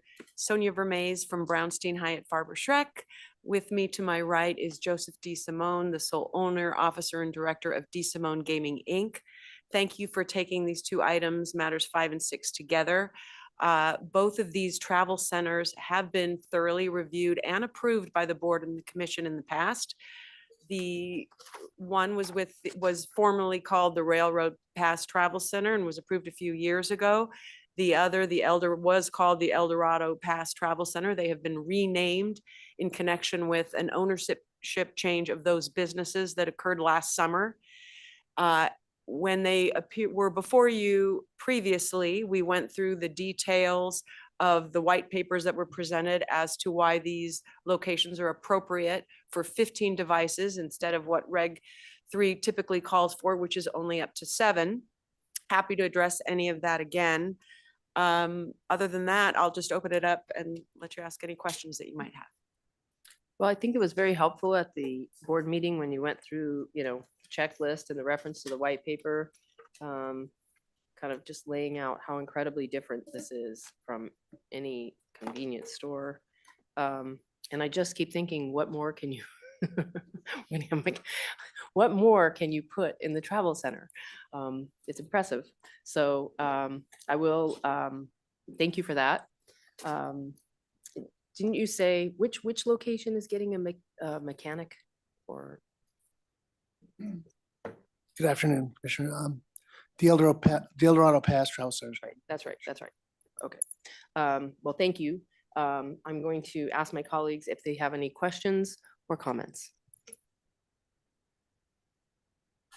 Is there any private equity in this transaction? There is private equity, but not under the traditional defined term. But this is a private company. It's nice to see on the restricted side of the agenda. Now, the record made that, this is a travel center. It's a truck stop and those kind of things. It's very different. So the exceptional reasons to push it up to the 15, I think, have been clearly met, and I'm in full support of the application today. And they've been operating with 15 machines since they both opened without incident and under the supervision of a licensed gaming company that has both restricted and non-restricted licenses. Again, the benefit of hindsight, right? Commissioner Marcantonis, anything? Yes, just one question. Mr. De Simone, how many employees do you have between the 2 locations, roughly? Just the 2 restricted locations? Yeah. We share employees with the with Railroad Pass, which is right there. Oh, okay. Which is a non-restricted location. So we have maybe 7 to 10 employees who work both locations. Is that fair to say? Mm-hmm. And you find it easy to get team members considering the locations? Well, if we talk the entire property, Railroad Pass plus the 2 restricted locations plus the new restaurant we own too, it is a challenge because it's a distance from a lot of places. Right. We offer bus passes and encourage pay through higher pay and such, but we're well staffed now. Good. Thank you for that. Thank you. Thank you. Thank you, Jay. Anyone else? All right, at this time, do one of my colleagues have a motion for restricted agenda items 5 and 6? Madam Chair, I move for approval of restricted items numbers 5 and 6 as read into the record by Madam Secretary, Ms. Nicole Rupert, and as recommended by the Nevada's Gaming Control Board. Thank you. Any discussion on the motion? There being none, all in favor, say aye. Aye. Aye. And there are none opposed. Thank you. Thank you very much. Madam Secretary, if you could please read in our next agenda item. Next, for your consideration, you have a stipulation for settlement and order settling the complaint filed in the matter of the Nevada Gaming Control Board versus SRY Industries LLC doing business as Off the Rails Casino, case number 25-01. Good afternoon, Chair Tagliati, members of the Commission, Madam Secretary, members of the Board. For the record, I'm John McKellar with the Attorney General's Office. I will pause here for appearances to be made on the other side. Good afternoon, everybody. Come on over a little closer, Steve-O. Steve Evenson, attorney for Off the Rails, and Steve Young from my office in Fallon, Nevada. Mr. Young is seated to my left, and we're on audio visual. Thank you. Good afternoon. Good afternoon. We have here a stipulation for your consideration that settles a complaint filed by the board against SRY Industries LLC, DBA Off the Rails Casino. This complaint flows from a number of recurring audit and internal control violations. Prior to this complaint, the board sent Off the Rails 3 violation letters concerning audit and internal control violations. Before filing this complaint, the board attempted to address the most recent issues with an order to show cause. However, in 2 attempts, Off the Rails did not submit a response, which the board found adequate in addressing the issues raised by the order to show cause. Based on this, and in order to ensure it upholds its statutory charge to strictly regulate gaming, the board was compelled to file the complaint. Through the settlement, Off the Rails admits the allegations of the complaint. This settlement resolves the complaint by Off the Rails agreeing to pay a fine in the amount of $10,000 and agreeing to have 3 new conditions placed on its license. The new conditions require Off the Rails to maintain its use of an online slot system, require Off the Rails to employ or contract with an accountant or bookkeeper with gaming experience approved by the board, and to employ or contract with a compliance officer approved by the board. Off the Rails compliance with these conditions should go a long way in helping Off the Rails correct its recurring audit and internal control issues. That is my presentation on this issue for you today. If the Commission has any questions, I would be happy to answer them. Otherwise, I ask the Commission to approve the stipulation for settlement. Thank you. Okay, and for Off the Rails, do you have anything you wish to add? Members of the Commission, we do have a lot that we would like to say, but we accept the stipulation that is before the board. We have aired previously with counsel for the state the specific issues that we had with the process.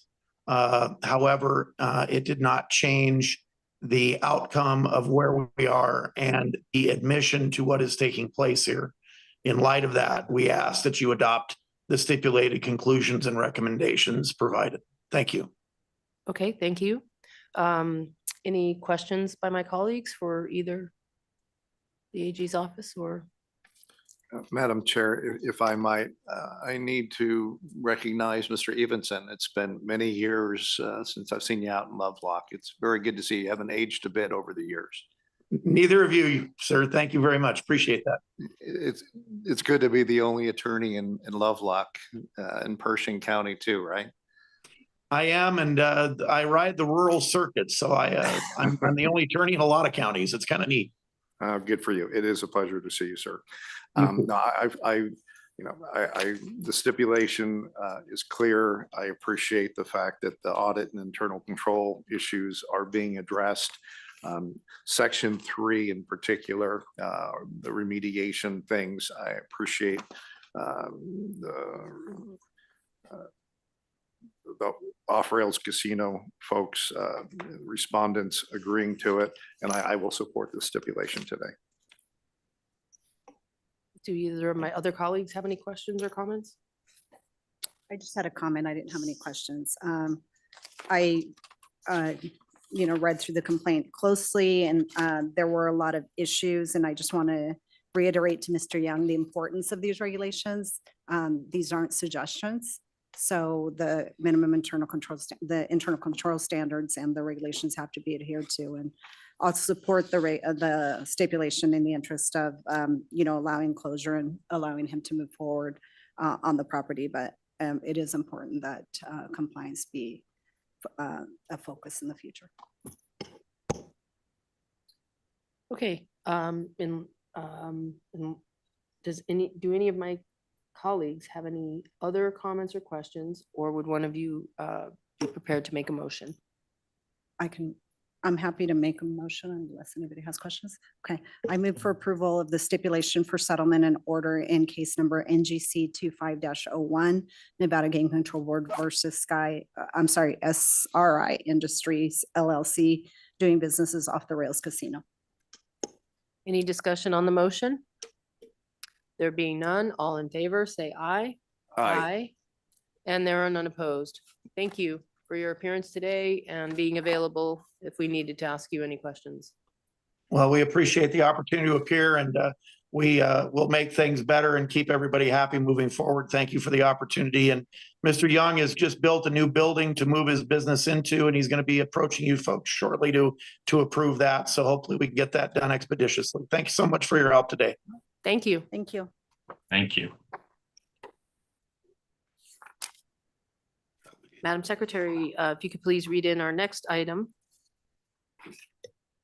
Next for your consideration are two gaming employee registration appeals. The first item is Vincent Mastrangelo, case number 24LV01107.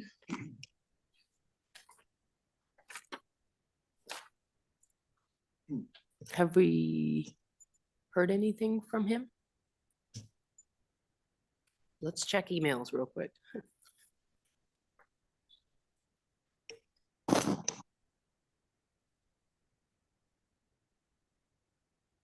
He was notified via letter, via certified mail, and it was confirmed that he did receive it, but I do not have any emails or anything from him, it appears. I mean, he understood the process such that he was able to file this request and communicate his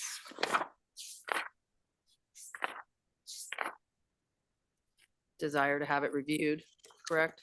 Correct.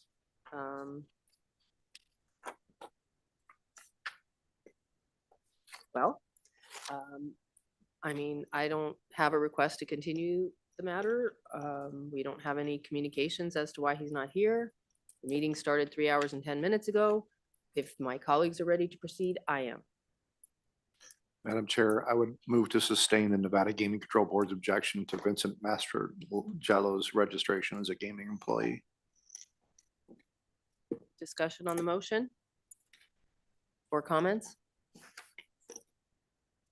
I think we have a complete record that supports this motion, and without anything to the contrary, we have a lengthy transcript where we had the opportunity to consider those points, and I think the answer is pretty clear. And so at this time, I will call for a vote. I support your motion. So all in favor, say aye. Aye. And there are none opposed. Thank you. Madam Secretary, could you please read in the next agenda item? The second gaming employee registration appeal is Antoinette Lewis, case number 24LV01149.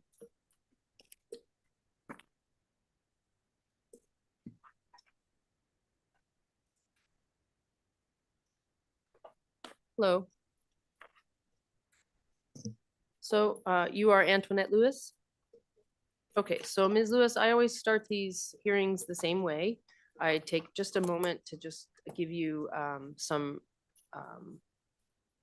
insight into the procedure, and then we get started. So first of all, just so you know what we have the what's generally considered to be the complete record in the case, which includes the findings and the transcript and the, what you would imagine we would have.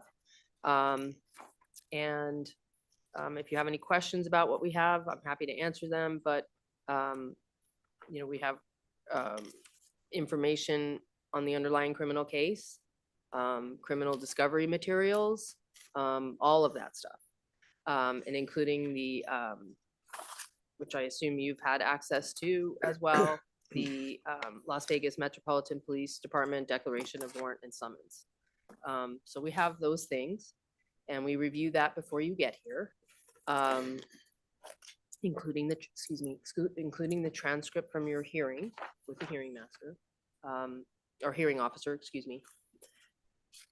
And so what we have for you today is you have 15 minutes, if you need that long, to tell us what you want us to know, comment on any of the materials that you're aware of in the record or the transcript or anything else, the findings of the hearing officer, any of that. Then there's normally an opportunity for us, after you've presented to us, to ask you any questions we have. Then there would be, sometimes a question brings into someone's mind something else they'd like to say. So after we ask you questions, if we have any, then you would have an opportunity to kind of sum up, right? And then there would be an opportunity for someone to make a motion. Once a motion is made, unless someone asks you a question, that's really the deliberation, kind of like the jury deliberation, if you will, of the discussion amongst us that you're not really part of. Does that make sense? Okay, so you'll have 15 minutes. Oh, sorry. So you'll have 15 minutes to tell us everything you want us to know. Then we'll have the question and answer period. Then if anything else you want to say before you sum up, and then there would be a motion by somebody, and then we, discuss that and ask, if we ask you a question, you can certainly answer it, but then you're kind of done once the motion is made. Does that make sense to you as to what the procedure is? Yes. Thank you. So when you're ready. Good afternoon, Board, Madam Chair. Please bear with me. I am a bit nervous. This is my first time.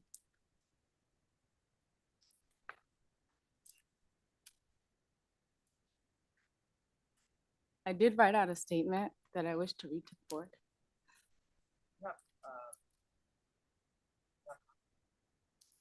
Have copies of it that you want us to have, or you're just going to read it? I just wrote it out. Yeah, That's I fine. don't mind providing the copy to the board. That's, you're welcome to do both. Okay. During the application process, I selected the wrong answer on September 17th. Excuse me.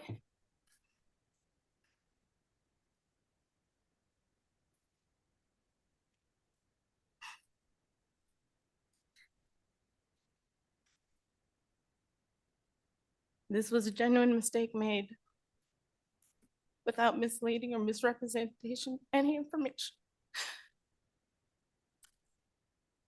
I acknowledge my actions and the responsibility for it. With this action, it resulted in the denial of resubmission of my application for my gaming license under Caesars Entertainment. Establishing my career since 2014, I have worked hard up the chain of command to the leadership and building great working relationships and partnerships within this capacity.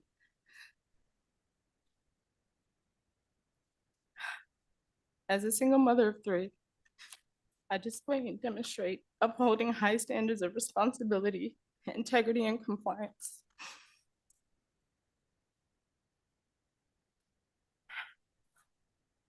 I fully understand the seriousness of providing accurate information. I respect the duties and responsibilities that come with holding any license.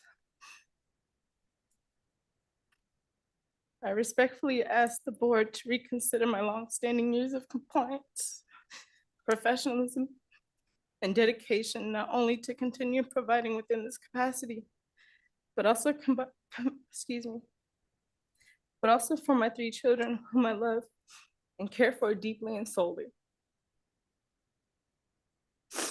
At this time, I am open to answering any questions the board may have for me.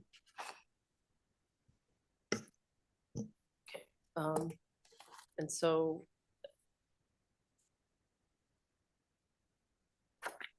status of your criminal case.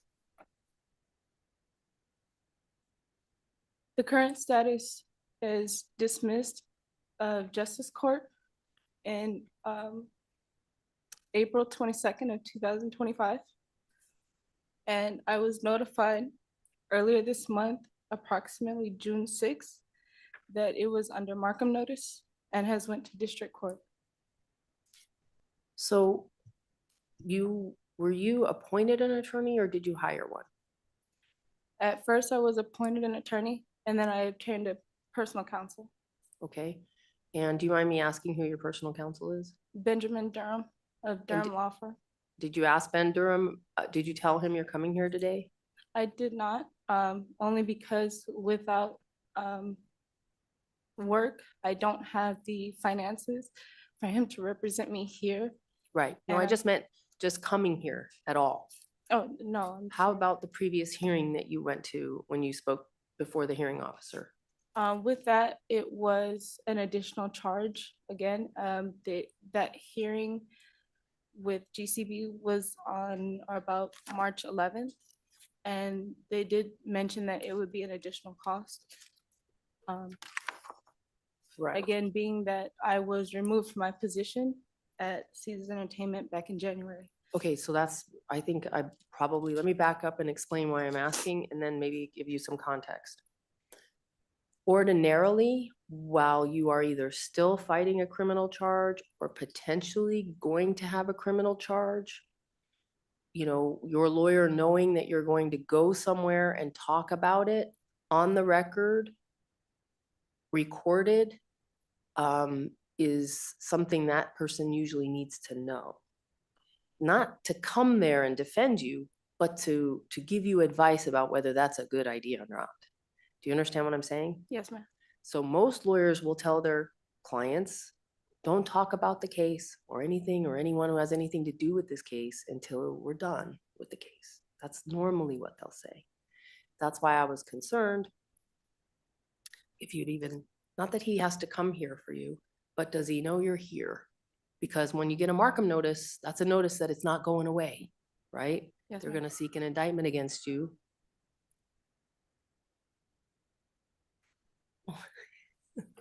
Sorry, it was distracting. You just don't expect that is that the next agenda item? Dog racing? Sorry. So I'm a little, I mean, look, the first hearing's already happened. So I read this and I thought, okay, maybe you didn't talk to Ben first, Durham. I know him, by the way. I wouldn't call him Ben. I didn't know. I know him. So you didn't talk to him first before you went to this hearing? No, this is again my first time. I did not know I was supposed to make him aware of it.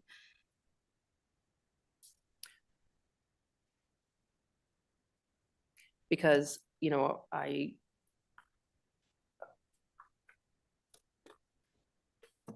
can't give legal advice, right? I'm just telling you what happens at these things. Like, this is the least of your problems if you get convicted of a crime and you get, you know, I mean, this is the least of your problems, the least. So it's always a little bit hard for someone in your position. And I know that there's no requirement that the board wait for you to finish your case, and there's no requirement that we wait for you to finish your case. That probably wouldn't happen necessarily, because sometimes it takes so long. But coming and talking about the underlying case, because we have the right to ask about it, is concerning for your criminal case. DAs can get the transcript of this and use it at and use the other one at their pleasure. So that's my concern. If you wanted time to speak to Mr. Durham, if my colleagues didn't object, I could probably bump this over. And then you could decide if you want to have a question and answer session about your underlying case and your application. That's up to you. You want to go forward, we'll go forward. I'm just telling you, I have concerns that you haven't talked to your lawyer about talking about your underlying criminal case in a publicly recorded proceeding Yes, ma'am. on YouTube, literally YouTube. So it's up to you. Doesn't matter to me, but I feel like you should at least know that. You know, I don't know if you've, you know, usually, I mean, this wasn't even on his radar. You didn't say, hey, I got this other problem. Never even mentioned it. So he didn't know about it. Correct. Well, what are your thoughts now that we've had this conversation? To reconsider speaking with him first. How about my colleagues? Would you have any objection to letting her speak to her attorney before going forward here today? Absolutely not. I have no objection. Okay. You know, here's the thing. In another life, I have experience in the other part of your case, you know, the other in the criminal justice system. And I will tell you that, you know, there's specialty prosecutors that do this work, and it's no joke. You have to be very careful and can't unring what's been done. But I think, you know, and you don't need to have him physically here, but you might want to consider the much probably cheaper, can I have a 10-minute appointment, right? Where you tell him, hey, I went to a hearing to try to get my work card back, and the person who was running the hearing said I should talk to you first. Give him my name, and then he'll give you advice, and then you can decide what you want to do. So for example, if you decide, yeah, I want to have my hearing, we will bump this out a reasonable time period, and you can come back and you'll know how it's going to work, and we'll do it, and you'll reread us the statement so that you can remind us, right? And add anything else you thought of between now and then, and we'll have a hearing. Okay. Or you don't show up because you decide that someone gave you advice, or you've changed your mind, or you're going in a different direction, or something else is a more important problem. If that happened, I will tell you, I will advise you, there's a high likelihood that, you know, you're not going to get your work card, right? But there's a time period that passes when you can then come back, right? And you can certainly ask about that later.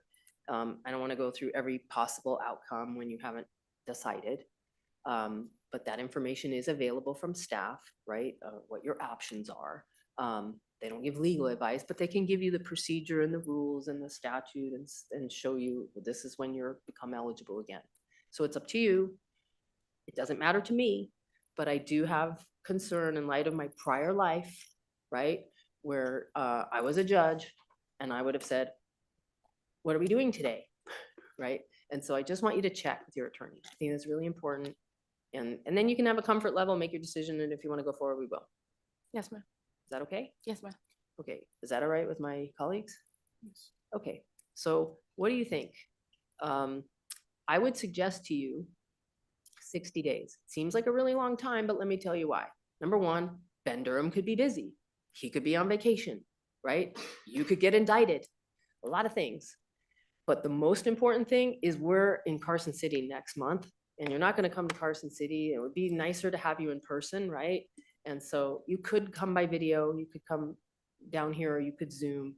I'm not saying that wouldn't be possible, but in light of what's going on, you want 30 days, I'll give it to you, and you can Zoom to the meeting. You can come to Carson City, or you can, you know, appear here in Las Vegas at this location via the screens, because we won't be here. We'll be in the north. Or I can put it out 60 days to give you enough time. You got to mark them notice. That's not a good sign. We might have, the thing might have declared itself a little bit by then. You have a chance to talk to Mr. Durham and get some advice. It's up to you. Which would you prefer? The July meeting or the August meeting? I would request the August meeting. Okay. Just given her expression as far as, finances. Sorry, I keep hitting it and it doesn't go on. Given the concern about finances, is like would another month be a possibility? Just. I feel like if you gave us reasonable notice, reasonable to me is 2 weeks in advance, that you needed more time than August. I mean, you don't have a license during that time period, you know that. That would be fine, and I will have Nicole remind me, hey, this is the young lady that needed to, talk to her attorney and wanted an extension, and she needs one more extension, and you can tell us. Okay? Yeah. I agree with that. Thank you. Okay, so we'll set it in August, which would be, what's our date in August? I don't even know right now. I just want you to leave with the date so you know.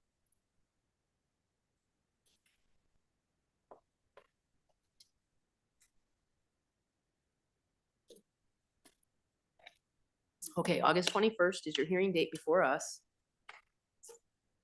Now, the meeting starts at 10 o'clock. I'm gonna go out on a limb and say, by August, I might have a morning meeting time and an afternoon meeting time or late morning meeting time. The bottom line is, it probably won't be right at 10 o'clock, but if anything changes, we will let you know on the time. If you could please give us the courtesy, because we read everything and we'll read it again because we want to be fair to you and make sure we're current on, a lot of materials. If you need more time, please let us know, maybe 10 days in advance.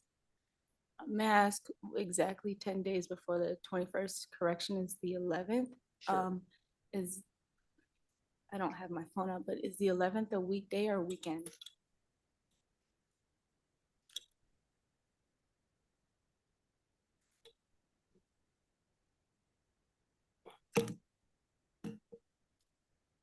It's a Monday. Monday. Thank you. Okay, so do you have any questions about the procedure or what I've talked to you about today? Not at this time. Okay, so, and of course, look, you don't need an attorney. I'm suggesting you have, you tell his staff, I need a brief meeting to discuss whether I should do something with my gaming, my gaming employee card or a call or whatever, however you two meet, right?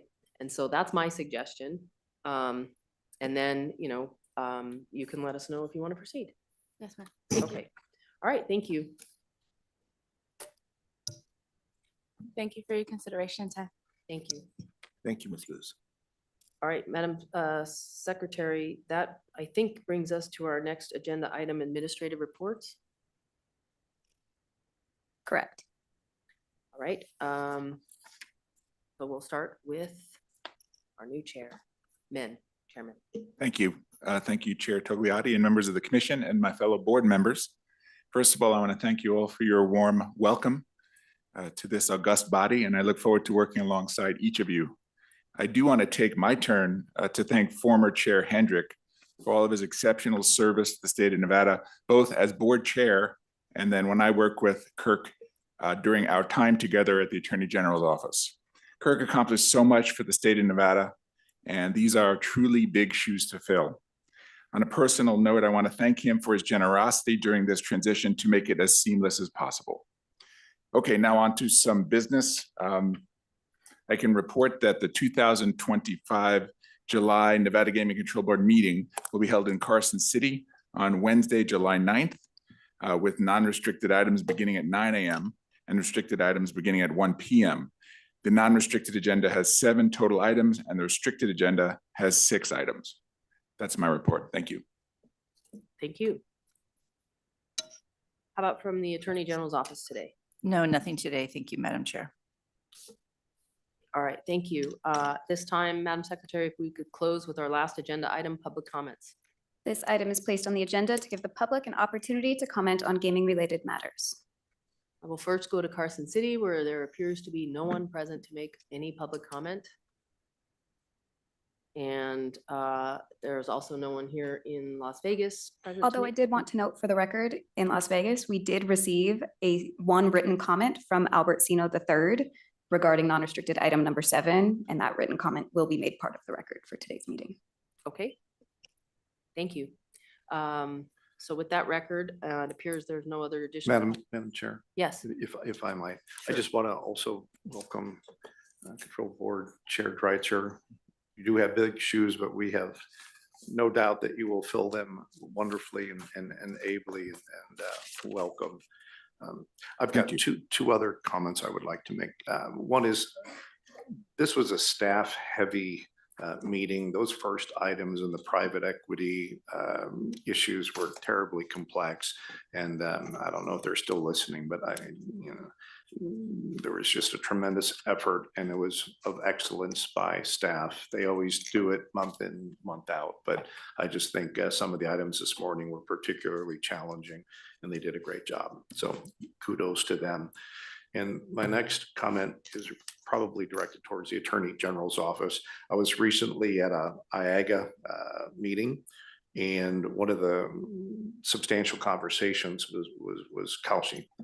And I note that they just raised $185 million. They have a $2 billion market cap, and the prediction market appears to be thriving. Not to give away strategy or those kind of things, but given that we have been countersued and personally named at some point in time, it would be beneficial just to get an update on the litigation and what we're doing to counter these things. But this horse, if we have horse racing today, seems to be out of the gate. But I in the conversations that were had at IAGA, other places, I don't know what we're actively doing, if it's the Attorney General's office, if it's with the other states, if there's outside counsel involved. But I would just like to, as much as publicly available, just understand what we are doing in that litigation, because it has such profound consequence to sports betting and other things. But I think 80% of their revenue in the last 2 months have been in sports betting area. So it's in our turf, and I'd love to have an update when it's appropriate. Thank you, Madam Chair. Is there any other public comment? All right, there being no other public comment, that concludes our the Nevada Gaming Commission meeting for the month of June. Next month we'll be in Carson City, and so see you there, and we are adjourned.